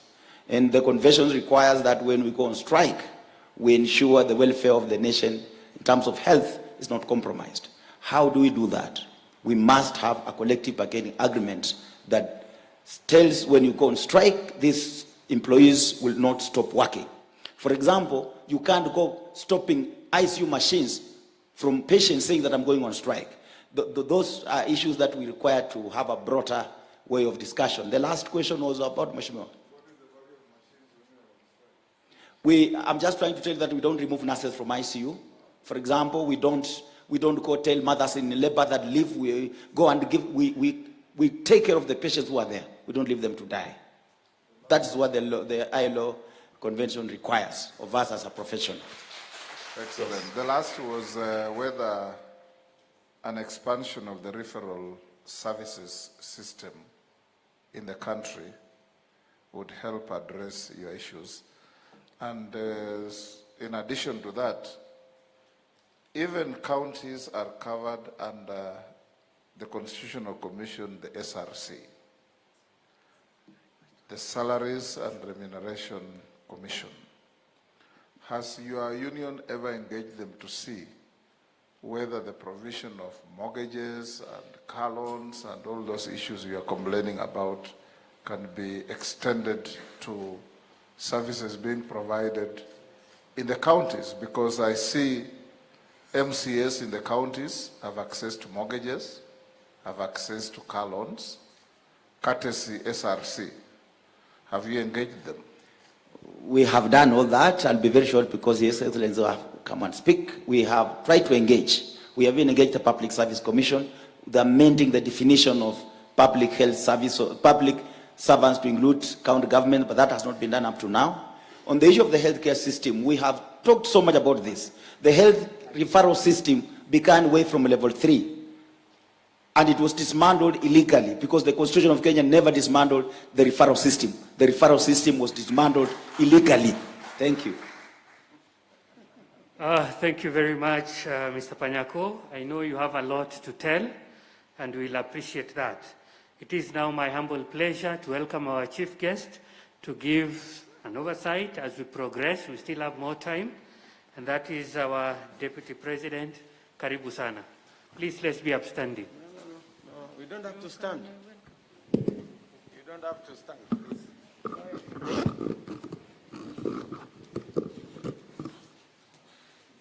Why are you harassing people? We were all doing fine until you brought the standing up thing. So, listening to the people who have already spoken, we are actually having a conversation of our lifetime. I think David may have underestimated what he said earlier about the importance of this conversation. I see the passion in everybody and in what they are saying. And it goes to confirm that this is one conversation that is a must-have. And this is one subject that must be, will be a must-do. Listening so far, and I'm going to give way to another 3 or so presenters. As I said earlier, and now it has been confirmed by what the speakers have said, is we finally must get it right at the dispensary. We must get it right at the health center. And we must get it right at the bottom of the pyramid. The crisis we have today in our referral facilities is because there is a shortage of health professionals at the dispensary. There is no drugs at the dispensary. And it will cost us less. It will make it that much more accessible if we made it available at the bottom of the pyramid. And that seems to be what you as professionals are telling us. The second item that I am picking from here is a health management system, an electronic, so to speak, health records system, so that we avoid the duplication that is going on. You go to a facility, go to MRI. You go to the next facility, go to MRI. You go to a hospital here, go and take these samples. We can reduce significantly the cost of deploying our health by making sure that health records are available. We just need a mechanism, and it is not rocket science because it's done by other countries, of making sure that there is health records confidentiality. Outside that, there is absolutely no reason why we must not have electronic health records that are portable, that when you go to a health facility in Korogosho, and tomorrow you go, or next week or next month, you feel sick and you go to a health facility in Nakuru, the doctor or the health professional in Nakuru should know what you are diagnosed with, the kind of treatment you were given, and then begin from there to figure out what can happen next. That way, we can bring down the cost of delivery of our health programs. And I want to promise you that this is one item that we must sort out.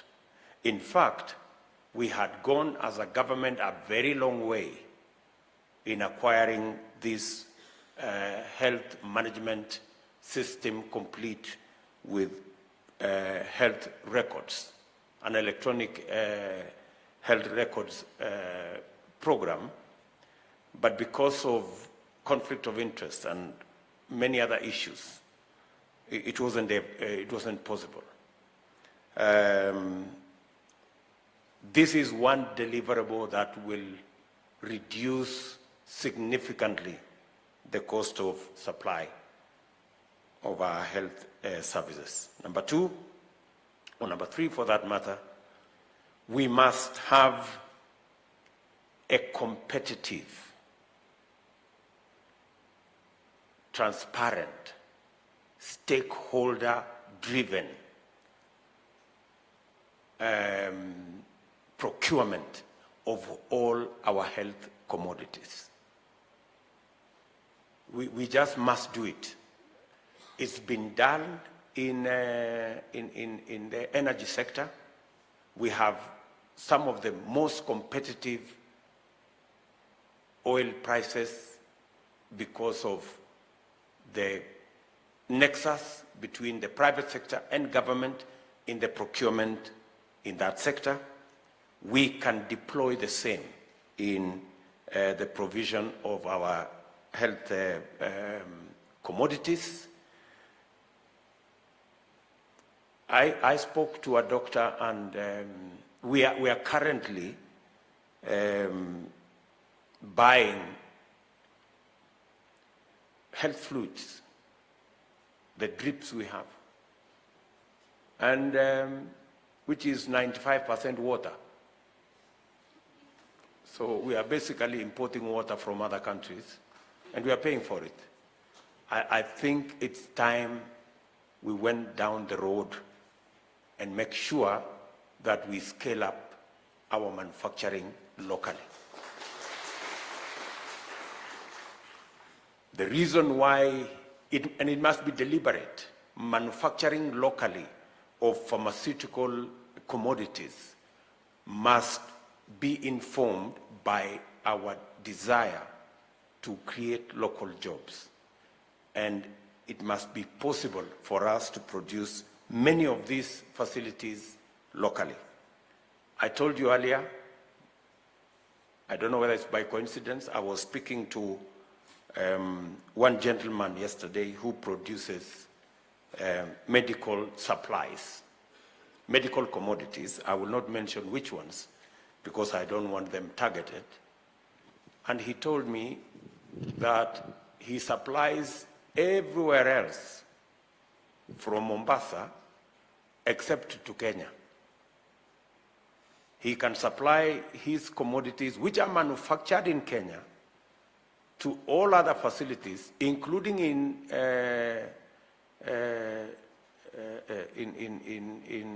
far-flung areas, but he cannot simply access the Kenyan market. And that is a Kenyan producing in Kenya, but cannot access the Kenyan market. We must be, and that is primarily because of the cartel around KEMSA and the whole of that space. So we must break the cartel and make it possible for manufacturing of pharmaceutical commodities to happen in Kenya so that we can get quality, as has been asked here. We can control quality more, and we can control also accessibility more. These are among the items that so far I have picked. We're still sitting here, all of us, and the remainder of the speakers, we would like them to focus. We've heard from our health practitioners the need to balance the success that we have achieved in devolving health to the counties, and I like it that even health professionals themselves admit that there's been some success and progress made. And we now need to balance that so that there is no tension between the doctor and the patient. We need to harmonize. We need to create harmony so that the patient has access to healthcare, but also the doctor is working in an environment, or the health professional is working in an environment that does not undermine their own progress and that not undermine their own well-being. So that is, I think, the balance we need to create. And I agree that health being a matter that keeps evolving, continuous training, continuous progression is necessary, and there must be a mechanism. I am aware, sitting in IBEC, that many counties are grappling with a doctor who wants to go for further studies and requires a scholarship. And the county saying, we can't allow you to go train more because we don't have the money to hire somebody else to do what you have been doing. So this is the tensions we need to resolve, and I am hopeful that by the end of this conversation, and having listened from across the country, we will finally come to a fair balance that will give us the thrust to move healthcare to the next level. I also want to say that the big subject of the requirement of the Constitution that every health facility, wherever they are, whoever owned by, must provide emergency service. That constitutional provision must be met. And therefore, there is need, and we are going to have a conversation on how we are going to have an emergency fund that is going to take care of those incidences when they are provided. I think it's the only reasonable way of making a demand from every facility to provide emergency service, because then they know that somebody is going to pick up the bill. But if it is left to nobody, then it gets very difficult for facilities to provide emergency service, which could potentially save a lot of lives if they are attended to. So again, I think it is time in our journey as a nation to provide for a health emergency fund that will take care of those kind of incidences. Having said that, I think, my good brother, you have the floor.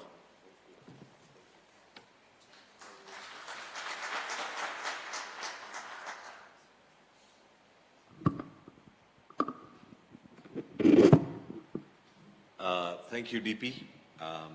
Honorable William Ruto, and Honorable Mudawadi, Honorable Wetengula, and David D, and all the leadership of Kenya Kwanza. My name is Dr. Amit Thaka. I am the chair of Africa Health Business, the founder of Avenue Healthcare, and I'm also the current chair of the Kenya Health Professionals Oversight Authority, the first authority under the Ministry of Health to bring whatever good colleagues have mentioned about the health professions. This first authority hopefully will try and spur what you call harmony, like you said, DP, amongst the profession, which has achieved a lot. I want to share my experience having trained at the University of Nairobi with my internship at Kenyatta National Hospital, worked in the government system before I started my own company with 2 staff, Avenue Healthcare, which has now got, over 1,000 staff, and present in over 13 counties. My own personal experience in providing health services and systems. Of course, I have a bent to private sector, so I'm going to talk a little bit about that. But I want to be solution-oriented, and I want to share my experiences in 4 areas that I've seen Kenya Kwanza discuss this amazing discussion on health. So I want to first congratulate the Kenya Kwanza team. Let's give them a round of applause. I've been to many forums, including discussions indoors and boardroom. DP, this is a good one. And I hope you keep it going. And I don't think this is the end. I have heard from Timothy, I've heard from Simon, I've heard from Seth. There are many issues which cannot be really discussed in one day, but I hope it carries on. Let me first say and congratulate the Kenya Kwanza team, because the documents that I've read are fairly balanced between what I consider 60-30-10. I've analyzed your document to be a 60-30-10 document where you're giving a lot of focus on primary healthcare, and that's fantastic. I have witnessed in about 60 or 80,000 patients that we see, 70% of the patients that walk into the doctor's clinic come with preventable illnesses. So if you spend more focus on the preventive and promotive care, which I'm seeing you're giving about a 60%, that's great. I know, David, you were talking about a 30% on the secondary care, and you are putting 10% on the tertiary care. So this pyramid approach, which is almost mirroring bottoms up, and the bottom is literally prevention is better than cure. But it's also cheaper than cure. You agree with me, the people who are in the profession. I have the privilege of also working around Africa and moving in health systems to at least 15 or 18 other countries. I've set up hospitals in 5 other African countries. Kenya is at a very good advantage, DP. To be honest, let's also celebrate our success as Kenyans. Let's not always call everything doom. If you look at when I started, the life expectancy of Kenyans has gone up. The medicines and availability has gone up.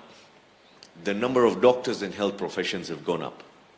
Awareness about maternal mortality and infant mortality have gone up. The number of CT scans have gone up. The number of ultrasounds have gone up. So I think we should first give ourselves a round of applause.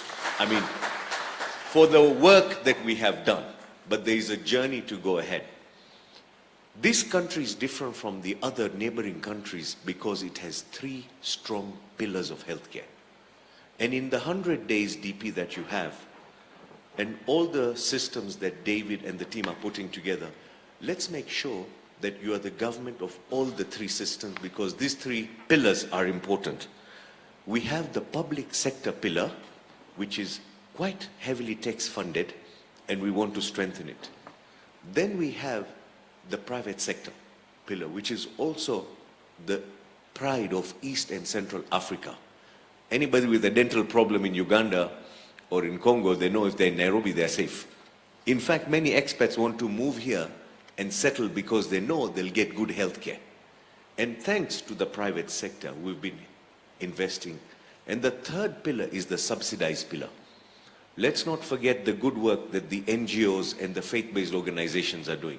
And I really want to give them a round of applause with the church system and all the faith-based organizations across the whole country. We do collaborate a lot. So I think the 3-pillar system must be looked after as we look at all the important areas that we've discussed since morning. I know the first 100 days are important, and I think I also want to stress that health takes time before you see changes.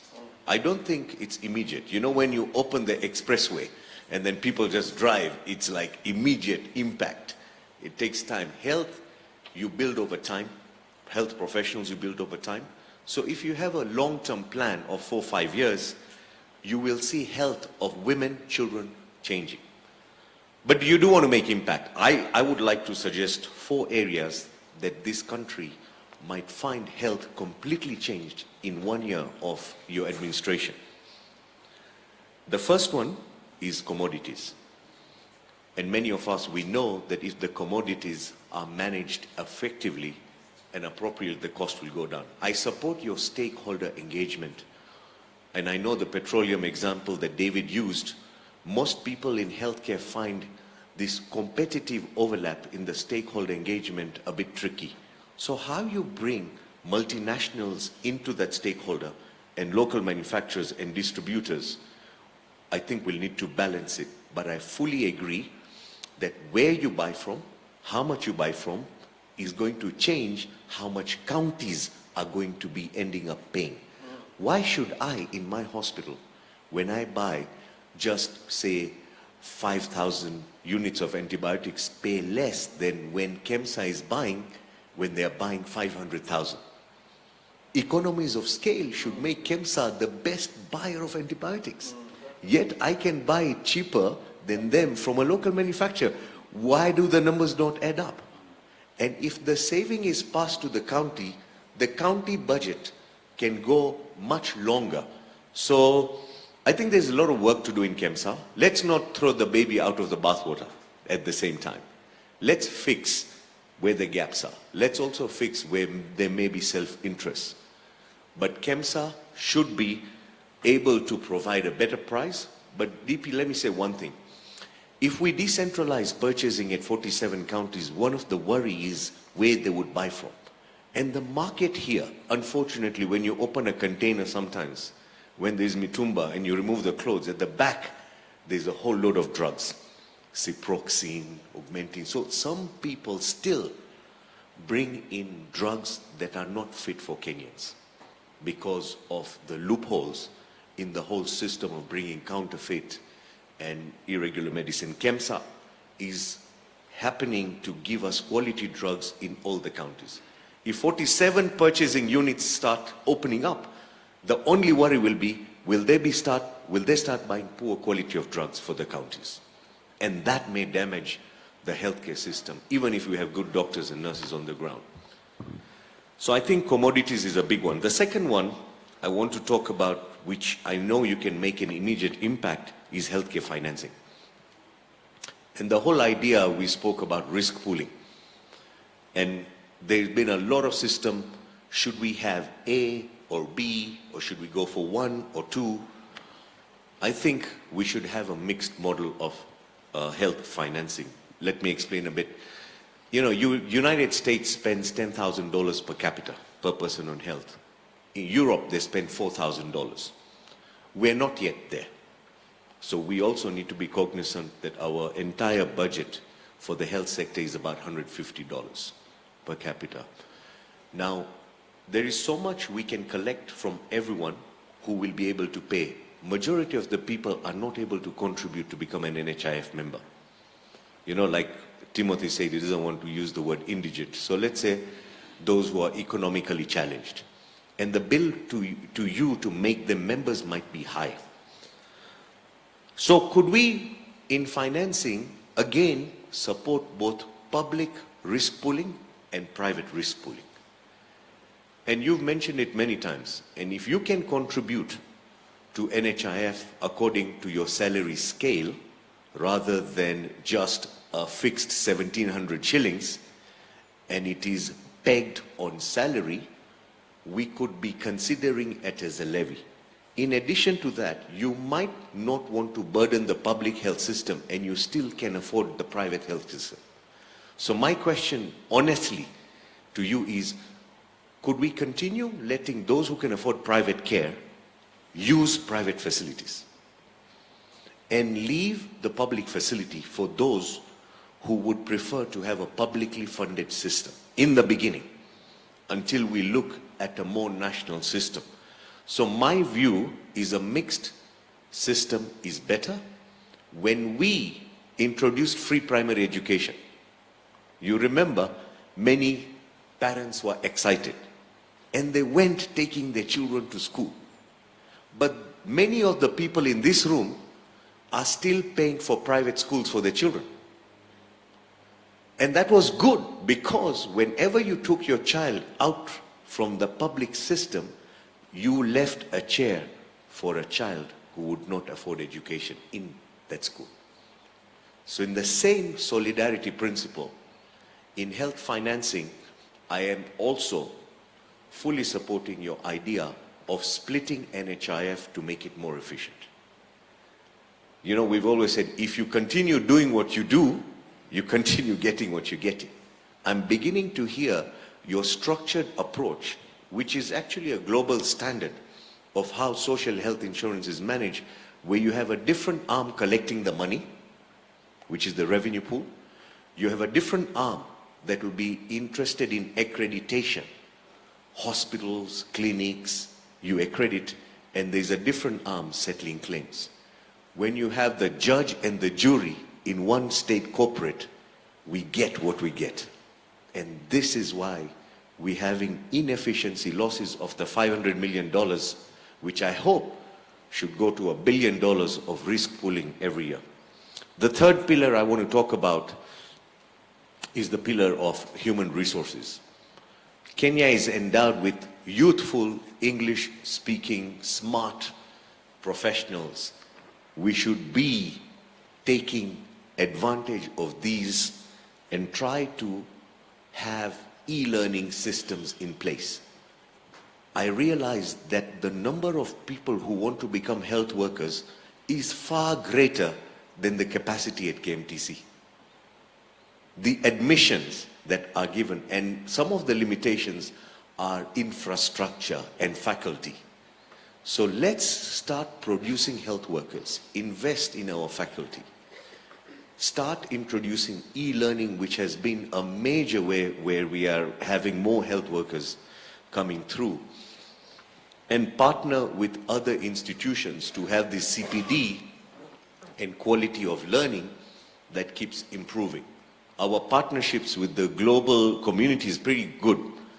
DP, recently we sent nurses to the UK, which was great. It was a testament. Now, obviously, some of them were told you have to learn English before you come back to UK, and that English was more like, understanding the culture. So there are things that are to be taught in our campuses that need to change. We need to be fit for purpose. Our style and curriculum of yesterday is not fit for tomorrow. We need to understand technology. We need to move from stethoscope to keyboard.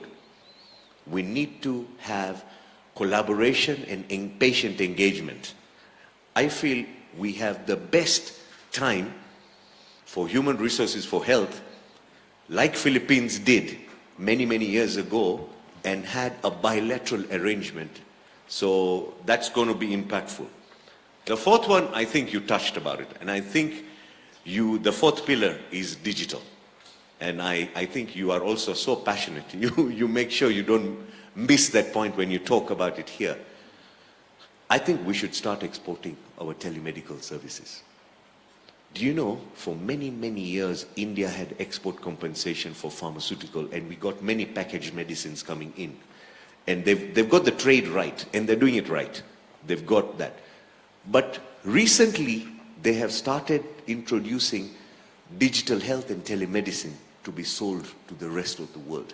In my own office, I have received Apollo Hospital, I've received Manipal Hospital, and you know what they're coming to sell? They're saying, hey, you know what? Your digital films of X-rays, ultrasound, send it to us. We can report it 24 hours. I'm sure many of the health professionals here know what I'm talking about. If they have started doing this, let's beat them to the game. We go to Congo, right? We go to Ethiopia. Let's get the licensing right, and we start selling digital health services, not only for export, but it'll also help us with the electronic medical records that you've been talking about. Once we get the backbone or the architecture of our digital services in place, I think everything else will follow. I'd really celebrate you if you can get that done in the first or the second year. So this is just my own experience that I wanted to share. I hope it's been useful. Good to see you, Stanley. Thanks. Thank you.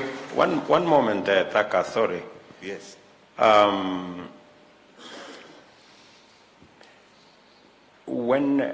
me go to healthcare financing. Yes. Because that's really the elephant, in terms of where we are today with NHIF, the public deployment of resources, private health insurance, and the whole of that scale.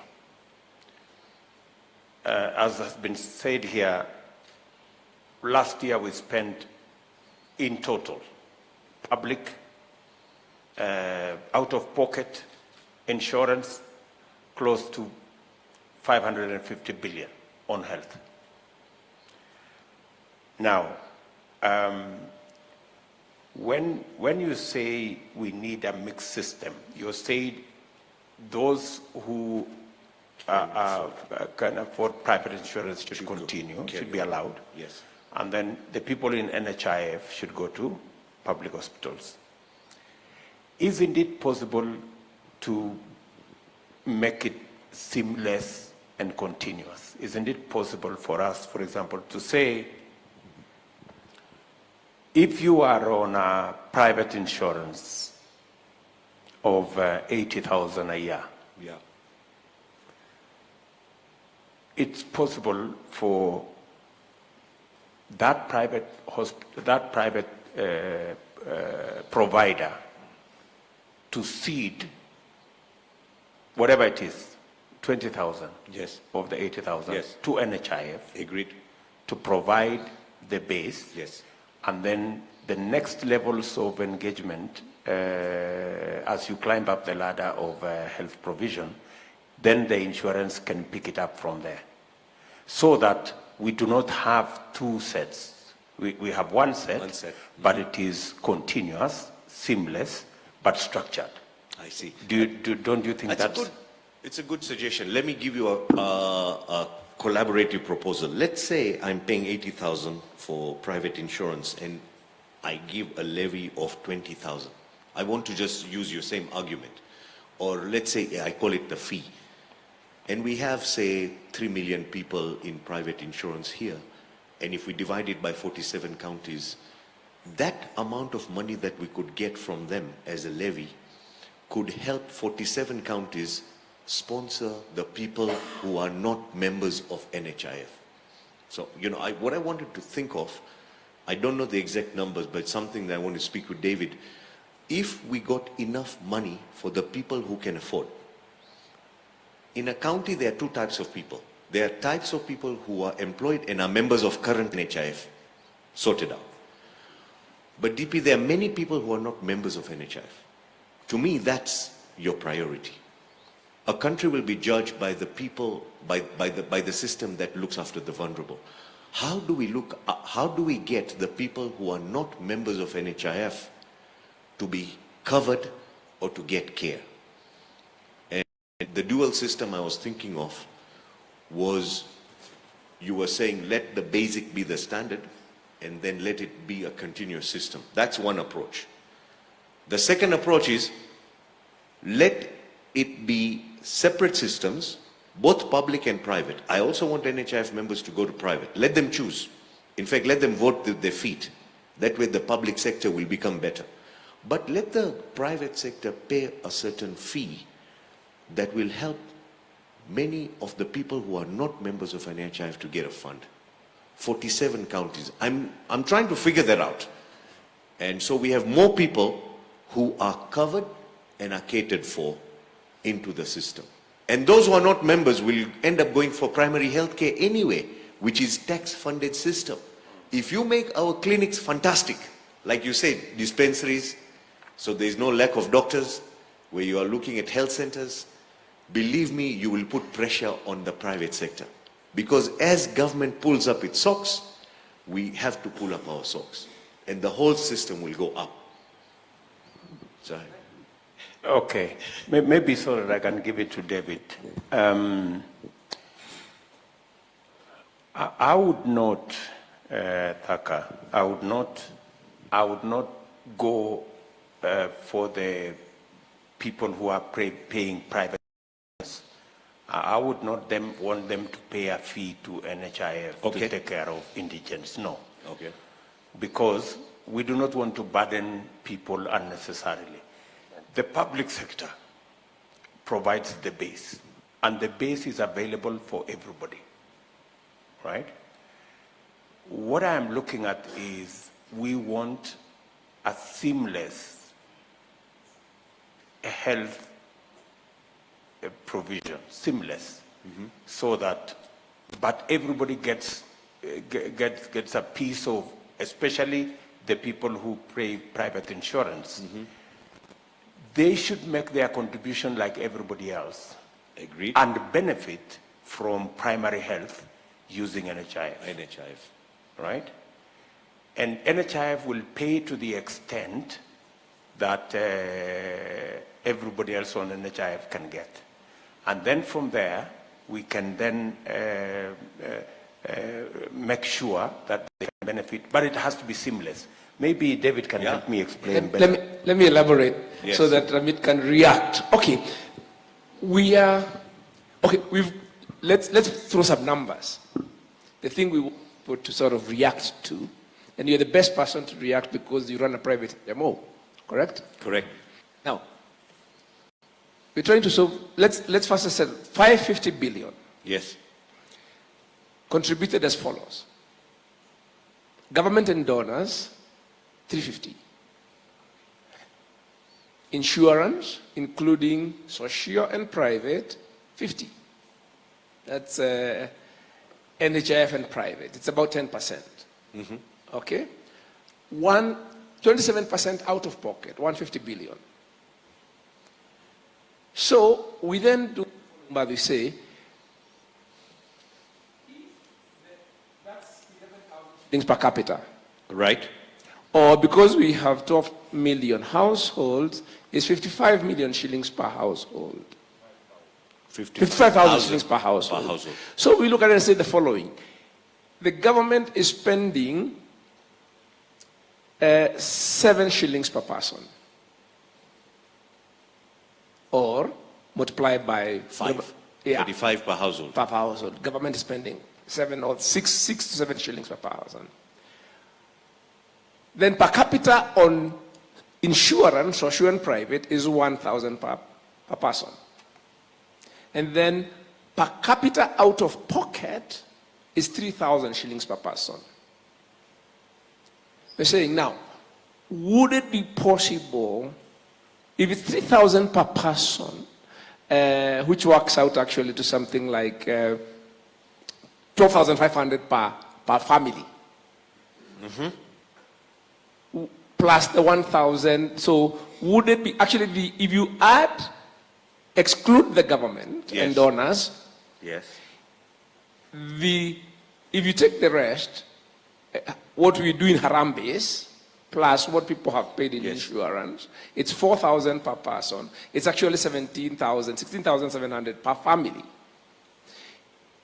Is it unrealistic, instead of us paying out of pocket, and I've just made a contribution on my phone now, to have a contribution paid? I have just made a contribution of 6,000 shillings for a medical bill, as we are sitting here. Yes. Instead of doing that, is it possible for us to do one annual Harambe? Yes. And collect this. And collect this into a pool. 150 billion into a pool. And put it into that pool. And my answer is ready. I have an answer, David, for you. Now, this is the thing. I love the question. I have an answer. Yes, but let me say this. How do we, when talking about seamlessness, we think, now, if the government is paying 6,000 per person, can the government just pay for primary?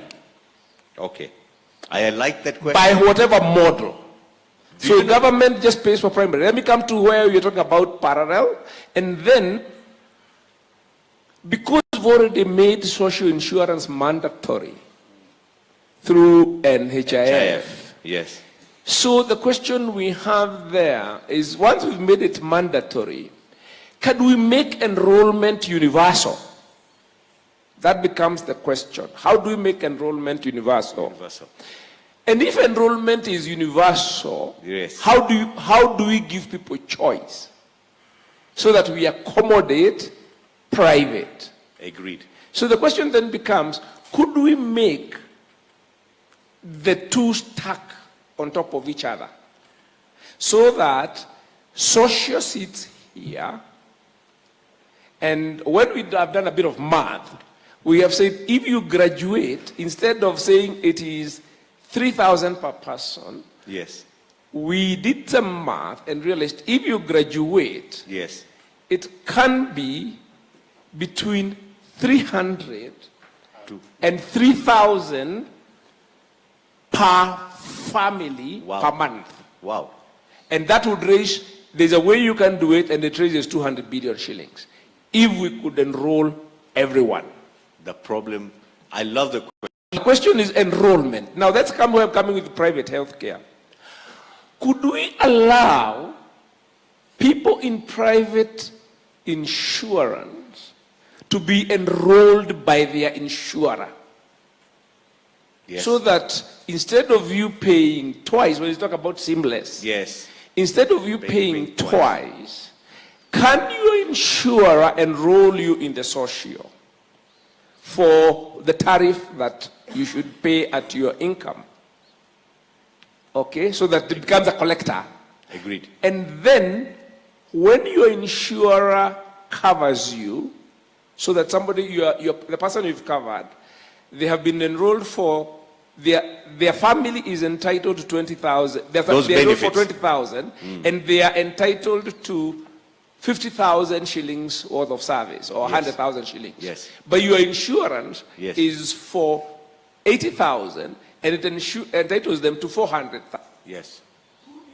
System where you enroll them. Yes.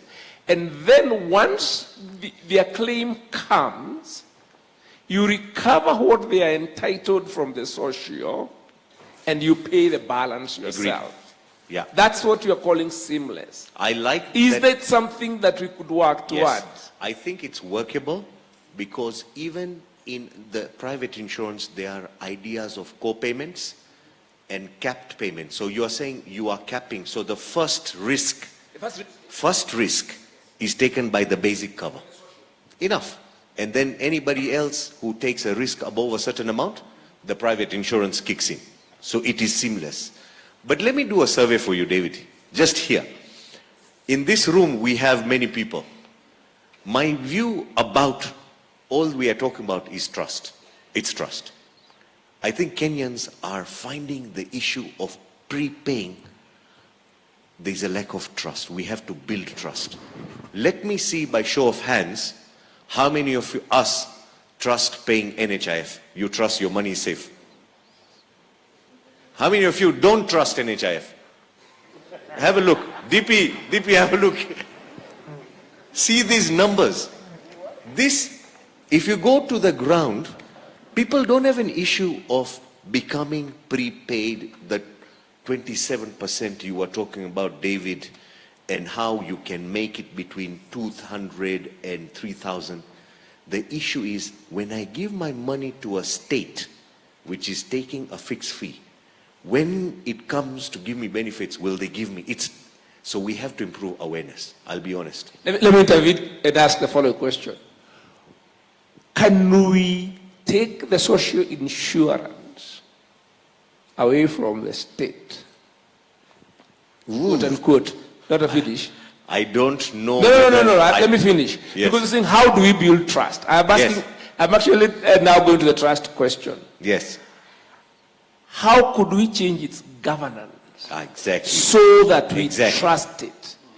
If we did the unbundling and put the fund somewhere else, that's what you are could planning we to put do. the fund in a place where we are sure it is safe? For example, the way we do it with pension funds. I manage a fund, an asset management company. Yes. With all these Chinese walls. Correct. And we have CMA on our case every day. We have RBA on our case every day. Could we go that route so that the fund sits somewhere? That's what where it is safe. I'm supporting you for splitting governance of NHIF to make it a stronger institution. I'm not saying this institution is, I'm saying if you make it stronger, the people who raise their hands here, they will say, now if you are collecting 200 or 2,000 from my family, I don't mind. Okay. At the moment, the issue is not the money. The issue is, will this money do what the government is saying it will do? It will do. That is the issue. It is not the money. The money is the smallest thing. The trust. It's the trust. If you show Kenyans that you can create trust, believe me, forget 200, we'll pay 2,000 and we will make a social insurance happen. I think point very well made in terms of, I think the seamlessness is answered, and you have brought in the biggest component, which is trust. Yeah. And I think the reason why we even went all the way to making it compulsory is because not too many people were coming on board. Correct. Now that it is compulsory, yes, then there is no other option but to make it work. Correct. And to make it work is to make the systems there work better. Correct. Do you think, in your judgment, automating, what can ICT do? How can we leverage ICT to build more trust If I go to the NHIF website today, has anybody gone to the NHIF website? Anyone? Type your number. Do you get any data? So there's some simple, Yeah. Do you get newsletters from NHIF as a member? Do you say, thank you, member, for because Jubilee sends you that. Jubilee tells you what is going on, because you know what? Jubilee wants renewal rate. At the end of the year, if you don't like Jubilee, do you know what you do? You move from Jubilee to? Yeah, you just move. With NHIF, you remain there whether you like it or not. So DP, what we need to do is we need to delight our members. IT, ICT, customer service relationship can improve. That's one.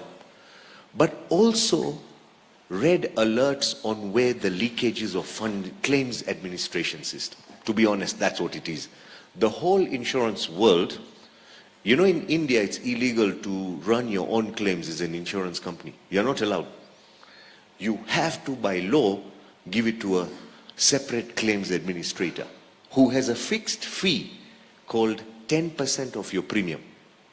That's the cap. So I agree with you. We need to put an ERP in place. We have to put a claim system in place. We have to put a customer interface. We as Kenyans will know the day NHIF has become more tech savvy, because it will start communicating with me as a member.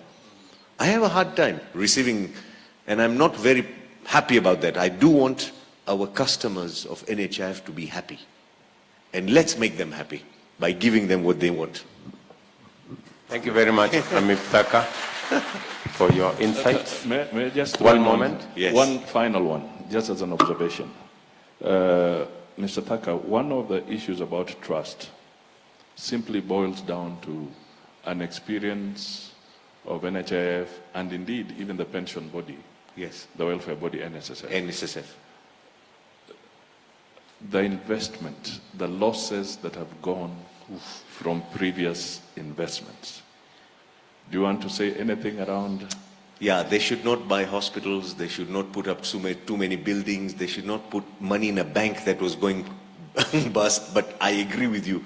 If the investment committee in NHIF and NSSF are aligned, then they should use the money, which is our money, in the best way for it to reduce catastrophic expenses and help those who are in dire need to pay them beyond the benefits. If someone has a cancer, so I'd love to see the CSR of NHIF with additional funds to help Kenyans in health distress. So my question is, I don't have an answer, but whenever I read the news and what we've seen in the past, the investments haven't been the best. They have been misplaced. Sometimes in, again, like DP says, there could be conflict of interest. And there are other interests there. So how do you end up buying ambulances just before elections and use NHIF funds and move them around? How do you give counties ambulances? There are many people from counties here. There are ambulances without drivers. Some of these ambulances are being used to carry charcoal. Is that wise use of our money? So, yeah, Honorable Mudavadi, I agree with you. I think your question was leading to say that we could be smarter with our investments. Exactly. Thank you. I agree with you. Thank you. Okay. Thank you very much, Mr. Thacker.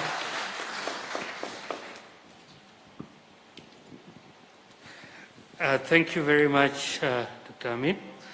I will now invite Mr. Tony Kirwa, a representative of referral hospitals. Karibu.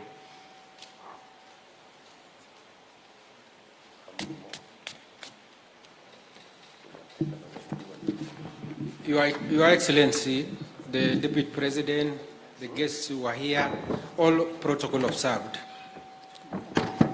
It's quite a challenge to speak after giants have spoken, but I will attempt, Your Excellency, to speak. You know, speaking after you have spoken is really, and the senior doctors here. But what I will do is, we have already mentioned quite a number of what I had wanted to say.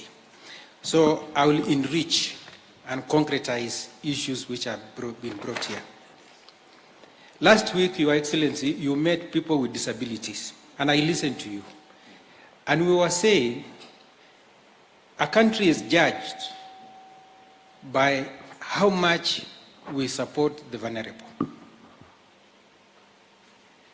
There are no more vulnerable people like the sick people in hospitals. They are very vulnerable.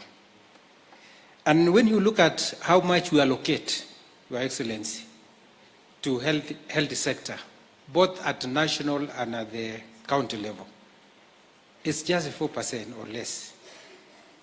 Rwanda is doing 23% of their budget. So even if we talk about all these issues, and you have always said it has to be very deliberate, we have to be very determined and allocate resources where it is. 20 years ago, Your Excellency, 2001, there was a meeting in Abuja of African Union. And we agreed as nations of Africa that we will put at least 15% of our money, 15% of our national budget. Now we are doing 4%, Your Excellency. We need to do something about that. Because Malawi is ahead of us, Seychelles is ahead of us, about 5 or 6 countries have met that, Your Excellency. So, if we don't allocate that amount to health sector, then we will be grappling with a lot of issues at the county level and at the national level. We have said we will address issues of NHIF comprehensively. We need the money. I've seen we have belabored the point of NHIF. NHIF remains the, I don't want to say, maybe Dr. will oppose it, but the only silver bullet we have to fight in order for us to achieve universal health coverage. What we need to do is to turn it around. I don't know how we will go about it, but my position is this, Your Excellency, that anything we need to do to help NHIF, so that when I go to the hospital, or any person, or people who are below the pyramid, are able to get medication. That's the key thing. How we go about that, that is the elephant in the house. But for us who have worked with NHIF as a, user, as a beneficiaries by being treated and helped by them, we have seen they have issues with the human resource. It's a big issue. Go to Eldoret. They are not able to process those issues. Issues of ICT is becoming a problem. And the numbers. Hospitals are marketing for NHIF. All of us, leaders in the churches, join NHIF. So the numbers is overwhelming. And we need to find a way of helping NHIF. Now, Your Excellency, with the help of the budget which you will allocate, I'm sure for that, we will really focus on issues of family medicine, family health. community approaches, population health, that will be cost effective and has high impact. These institutions which we are building through devolution and whatnot, we have to find a way of linking them at the grassroots level, from the household up to the national referral hospital. We have to find a way so that they can impact. We have to put a lot of emphasis on, Your Excellency, on prevention. We have talked of prevention.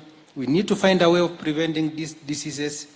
Early diagnosis, we have to find a way, and the referral of common diseases.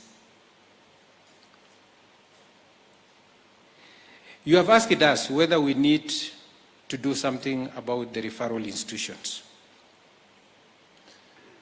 Your Excellency, you are aware that we have about 5 or so referral hospitals. The Apex, the level 6, the KNH, the MTRH, the Kenyatta University Teaching and Referral Hospital, Mwai Kibaki in Othaya. Now, when we say these are referral at the Apex, we need to support, totally support, in terms of infrastructure, manpower, technology, talk about anything, so that we don't need to refer a patient from one of the Apex hospitals to another Apex hospital. There is no point of us in MTRH referring a patient to KNH, just because we are not funded the same way KNH is funded. It doesn't make sense. So if we say these are Apex referral institution, let it be seen that they are really Apex. Now, those Apex referral hospitals are not enough, Your Excellency. We need to cluster areas, counties. And we are proposing in this meeting, Your Excellency, that in Garissa, we should have a referral hospital of the level of KNH. In Embu, we should have one. In Machakos, we should have another one. In Mombasa, we should have another one. In Bomet, in Kakamega, we should have a referral hospital. Why do I talk about even about Kakamega? It will really help us. MTRH takes care of 22 counties. It's half of the entire country, from Nakuru all the way to Busia. We are seeing, Your Excellency, 1,500.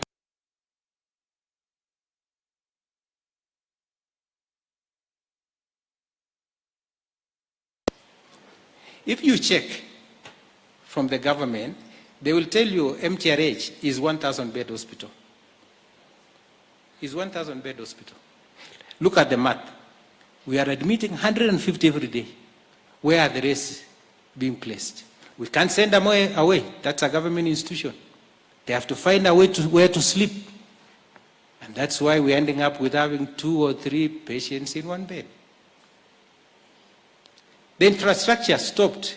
I think the government stopped building a hospital with the Nyayo wards in the 80s.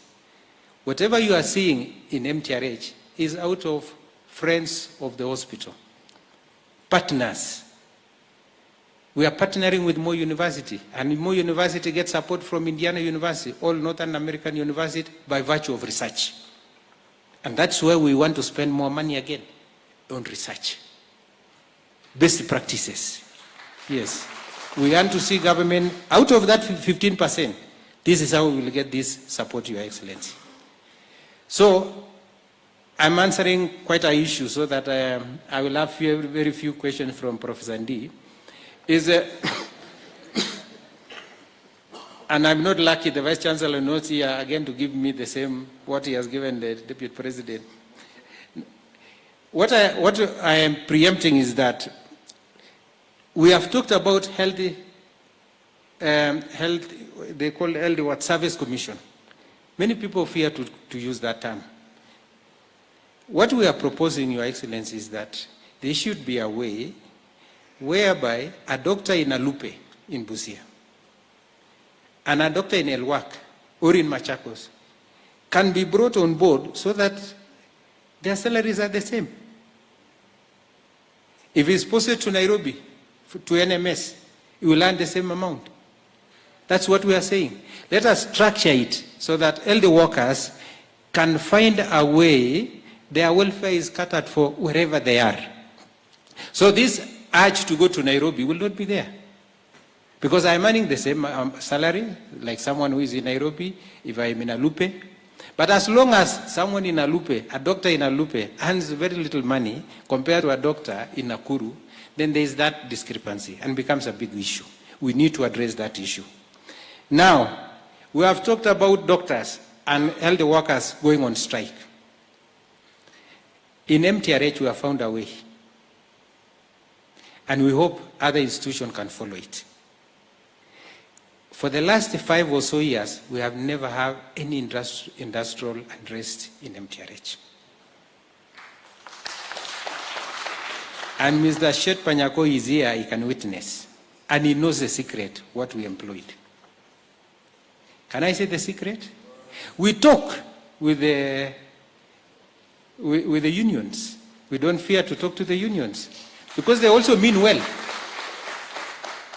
We even remind them about their CBS that it's due for you to renegotiate for your CBA. They don't need to go on strike on that. They don't need to do that. We have also brought them on board. Any decision made in the hospital, we involve all the unions. They are major stakeholders. Yes, and this is what we need to, populate along the way. We talk with them, we have put them in national NHIF committees, in every meeting of the board, they are also represented there, and we have so many, we have worked harmoniously with the unions, and that can also be replicated elsewhere. Your Excellency, as I wind up, I want to say that we need to put more emphasis also on family medicine. You can imagine a doctor, we can say a mother with a baby coming to the hospital. Both of them are unwell. And they see Dr. Duale at his clinic. So, Dr. Duale, being a family medicine doctor, he can even sort out the mother and then sort out the baby. This is where we want to go. As we are emphasizing on multi-specialties all along, we should not focus that these communities we come from are resource-strained. If you can walk into a hospital where you can be seen by even one doctor without going to be seen by another subspecialist and another one, that's a lot of money. In conclusion, we want to say this, Your Excellency, as people have talked and given some examples. And there is one example I believe you need to hear. It was very difficult some years to be helped by NHIF if you are a renal patient. If you are a patient with kidney issues, it was very difficult to be sorted out by NHIF. One, they forced you to be admitted to be given dialysis. So they loaded the beds in the hospital. Then you could go in the morning and get dialysis, but they say, we'll treat you as an inpatient. That means sleeping in the hospital. And even after sleeping in the hospital, they say we are not able to clear the entire bill. We'll pay 5,000 shillings, 3,000 on top of that you have to pay yourself. People used to come with consumables, 5 liters of liquid to be used in the machine. And after you have been dialyzed, you go back with your 5-liter container. That's what reminds you are coming from dialysis. Hospital lobbied NHIF for so long. NHIF later on accepted to do dialysis without necessarily forcing you to sleep in the hospital. But they say we are not going to do the kidney transplant. It's very expensive. We said, what we do then? This is a person who we have engaged, we have convinced him to be a member of NHIF. where can you go elsewhere? Where can you go again to get other money? After we had done several kidney transplants all over, unlike before, and the prices went down in public institutions, NHIF now agreed that they are able to do they are going to support the kidney transplant, which was very good. In the private hospital, in the public hospital, kidney transplant is done and NHIF pays. Now, the biggest issue now, Your Excellency, is NHIF does not pay for your medication, which is lifetime. Although your kidney was, found to be compatible with the other one, blah, blah, blah, the body still continuously rejects the kidney as a foreign body. So you need to take drugs every now and then.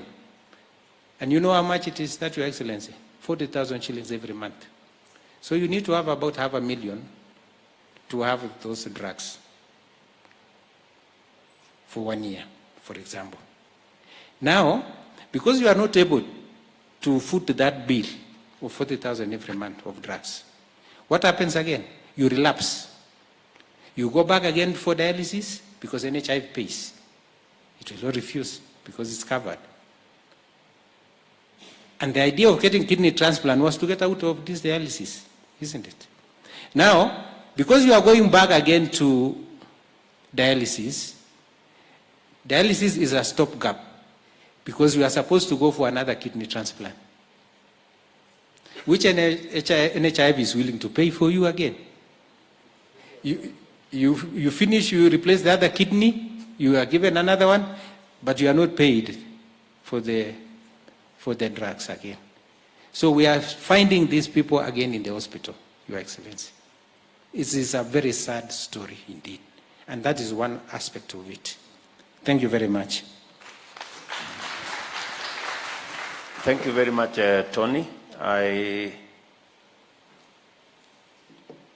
quite sympathize with especially the last episode you have mentioned. And I think reason should finally prevail the way it has before. I think it's possible to change the mind of people when they get to understand the kind of strain that you're going through. I confirm, because I have been to MTRH myself, that you sometimes find 2-3 people on the same bed and possibly another 2-3 on the floor. And it's not quite it's quite a sight many of us cannot take. But I want to ask about your experience. We tried working with counties to create facilities that are almost at the level of a referral hospital in many more hospitals around the country. Like, for example, we did, I think, 60 hospitals with ICU facility. We did other hospitals with radiology facilities. We did other hospitals with renal unit facilities. Have you experienced any reduction in pressure in MTRH? Because we now have, in the 22 counties you cover, majority of them benefited from the MES, what was called MES, the equipment, mechanical equipment service, or medical equipment services. Did you experience any difference? Do you think that if we scale up facilities in other hospitals, it will ease the pressure you currently are facing? Thank you very much, Your Excellency. One, you have heard here, Your Excellency, that there are some hospitals with ambulance with no drivers. So it's not very difficult to realize that there are ICUs in counties without manpower.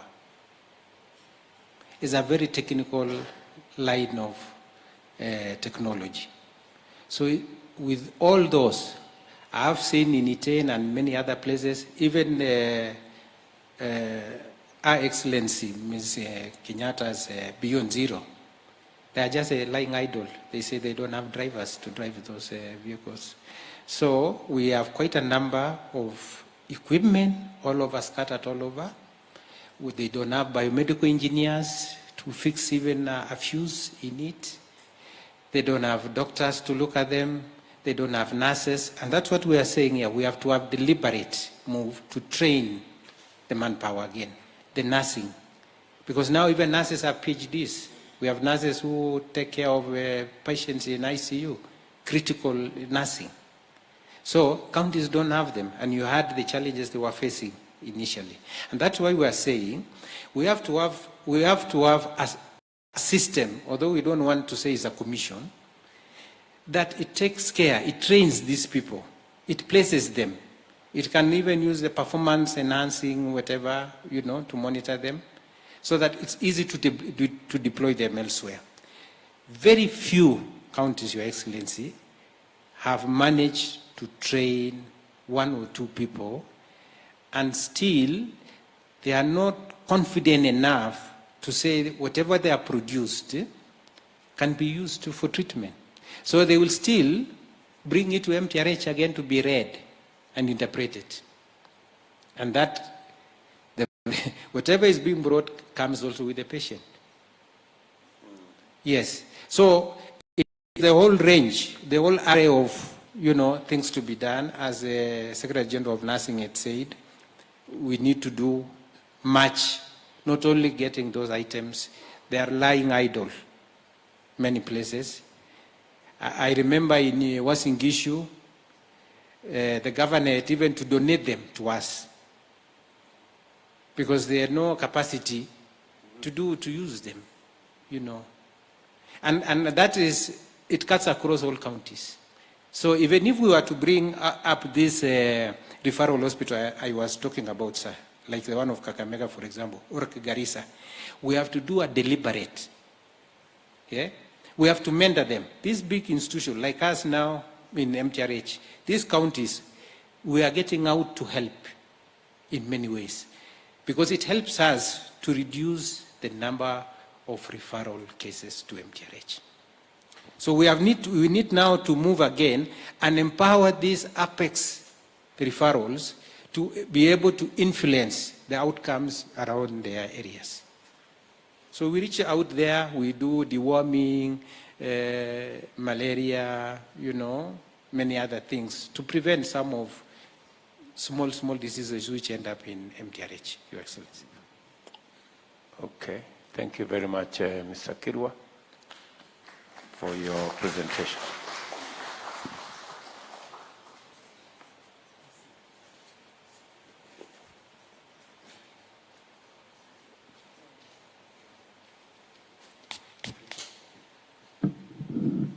I will now invite Dr. Machogu from Pharmaceutical Society of Kenya.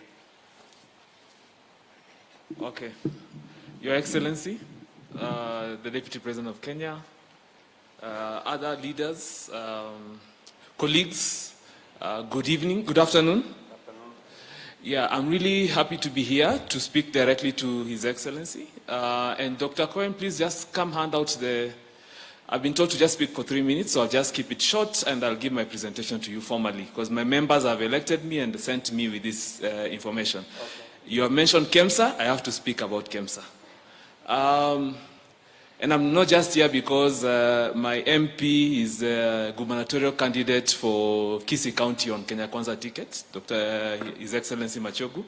I'm also here because I lead the pharmaceutical industry. I've been there for 17 years. I first started working in Maralal District Hospital, where I was a district pharmacist. And Dr. Cohen here is one of my members. Someone said we need to send people, healthcare workers to Parliament. He was running in Isuka West under ANC.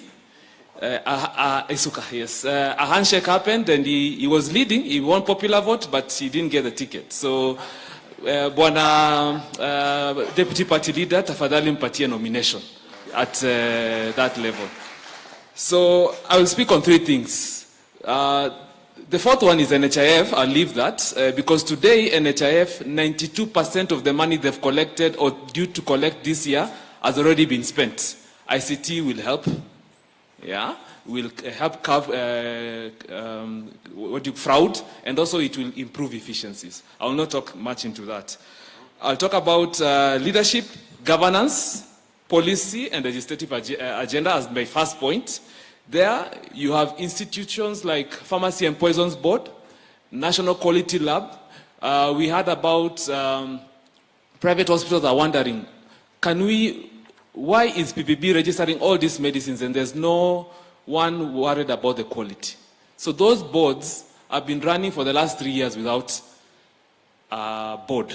You know, they are national entities, but they don't have a board.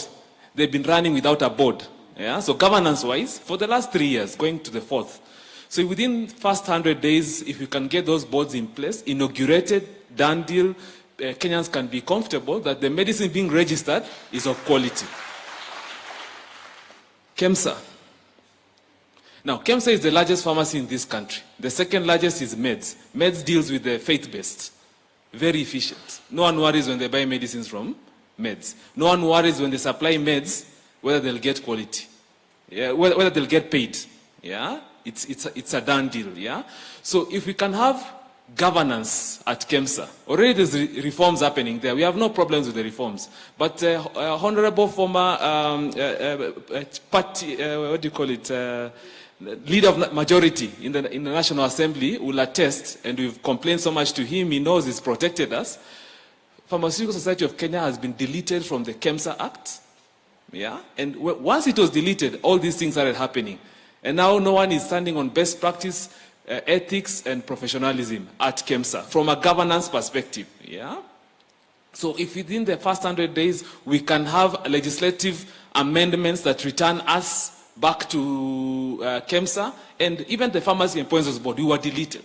Yeah? Again, just, and you know who sponsored those things, rather who brought them to you and the snack in. Yeah?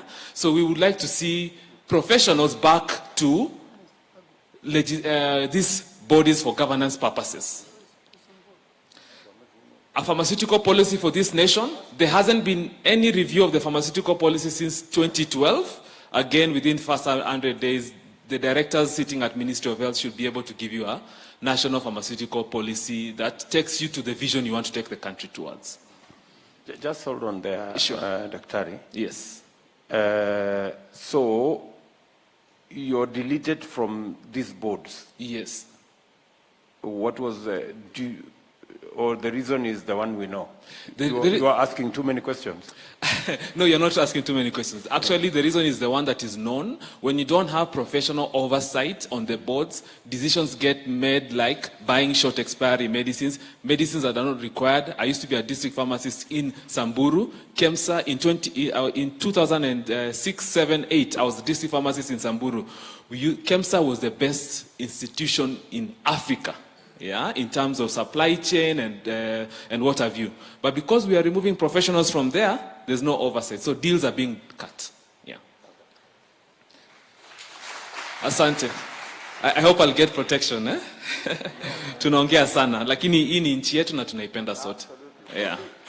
Asante sana. Bringing down my second point is around bringing down the cost of medicines. Of course, I have heard you talk about local pharmaceutical manufacturing. What you may not know, Bona Deputy President, is that we import 75% of the medicines coming into this country. That's one.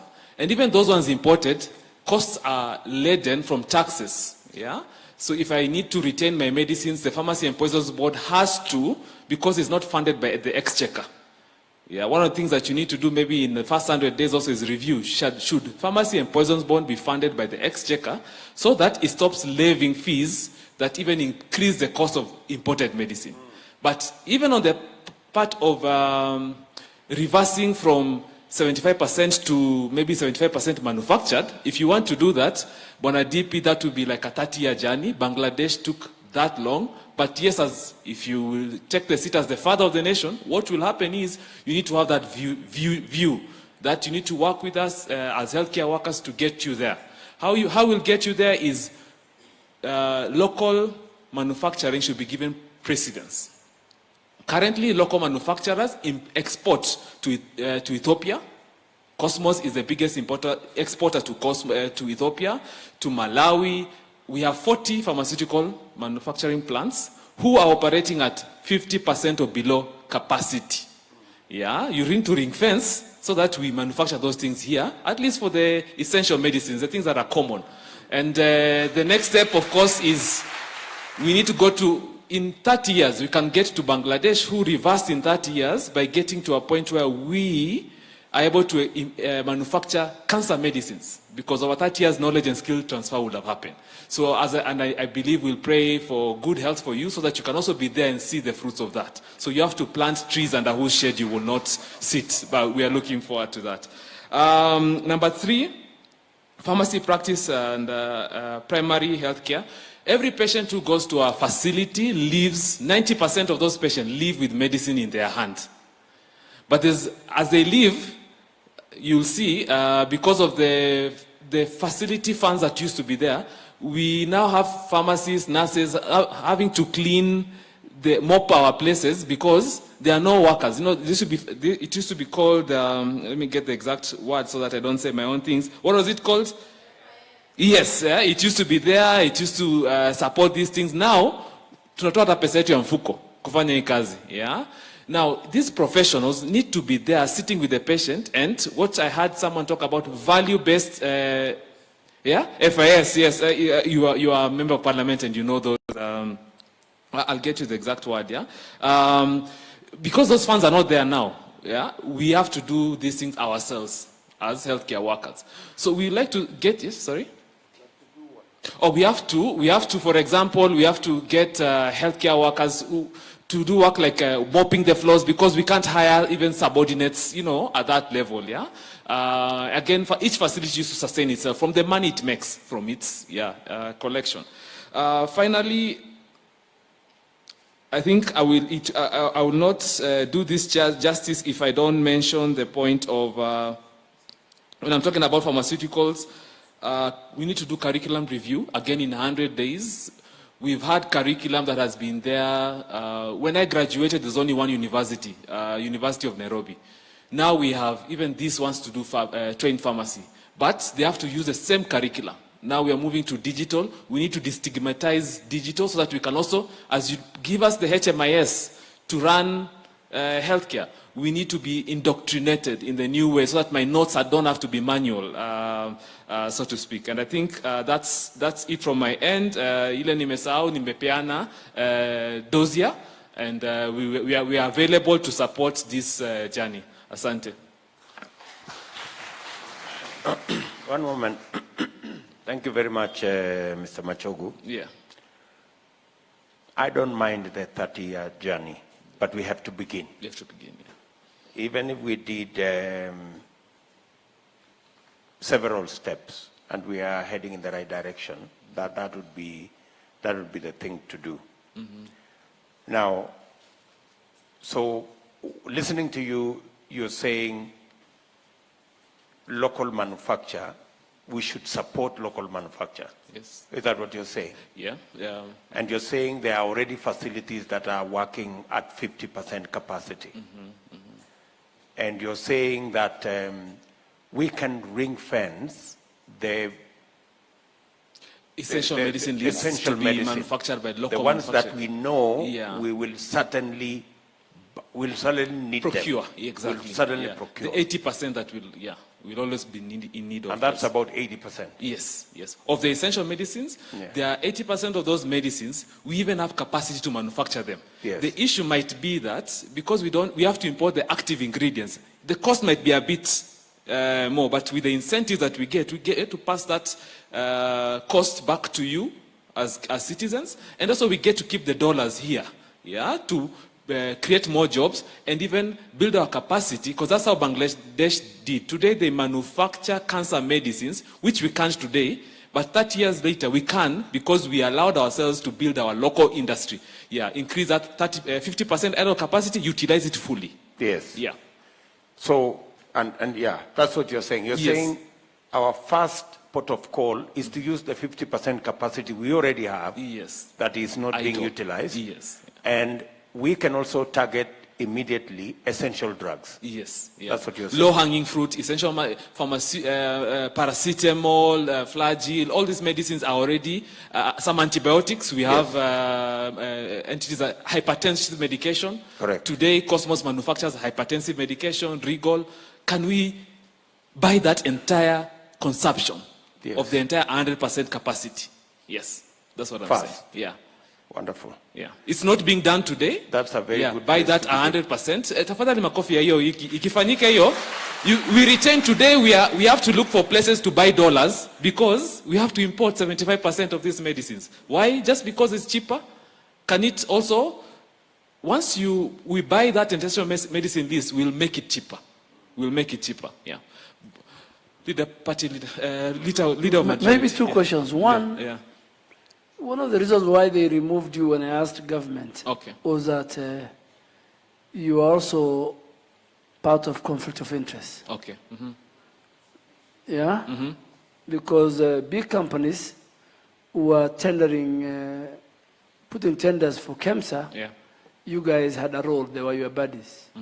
So even government was saying, by you sitting in the board, you are influencing. On the flip side, you're also asking too many questions from the cartels of government. Okay, so both of you, in one way or the other, had crime. So what do you say to that? But secondly, there's also an outcry that it takes very long, even 2-3 years, for certain people to register drugs with the poison board. That the bureaucracy and the corruption in the poison board is so huge that a lot of international companies give up and they go to our neighboring countries. Is that the case? Today here, so I'll start with the second question about the Pharmacy and Poisons Board. Like I said, it's just a matter of governance, and I think it's been said earlier by Dr. Oluwen. The matter of, are there KPIs, to ensure that these medicines that are being registered, who is complaining that their medicines are not being registered?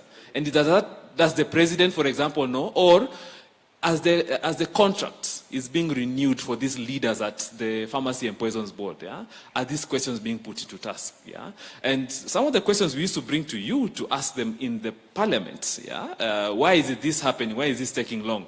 And of course, it's what has gotten us into trouble. As Pharmaceutical Society of Kenya, we are a professional body. Actually, we have a bill in that's meant to come into Parliament that's meant to make us like LSK, just a self-regulation body. We do ethics, we have, so the things you're talking about conflict of interest, that should not come into the case because we go there to ask questions on best practice, public interest, and professionalism. Ethics as well, because you want to be able to, that medicine that you're importing, because even when I'm not there as a pharmacist at the Pharmacy and Poisons Board or KEMSA, I'm the one who will be sitting here outside taking medicine in Maralal. I want to be sure. Today there are suppliers who sell medicine to KEMSA. Ukiwekea dawa yao kwa mwili like this, wanaweza kufa kwa sababu ya the shock. You give me my medicine? Because they're the ones who are supplying these places, but the quality is not ascertained. And QCL, National Quality Board, has never had a board in place for the last 3 years. Why is that? So that things can come in and go out without anyone questioning. So let's 100 days, address that for us. This country will be on a good path. Thank you.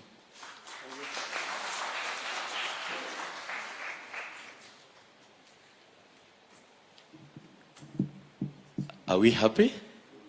How is the discussion going on? Do you want to stretch like this quickly? Now, we are about to finish, but I know His Excellency, there's so much interest in the room. So I would humbly request you, we have 3 or 4 more other speakers. Now I want to be a dictator. You'll be given 1 minute each so that we allow everyone to talk. Is that okay with everyone? Okay, so that His Excellency the Deputy President can address us. So at this point, I want to call Juliet Otieno. Juliet is the representative of the Coalition of Community Health Workers. Madam Juliet, you have a minute. Thank you.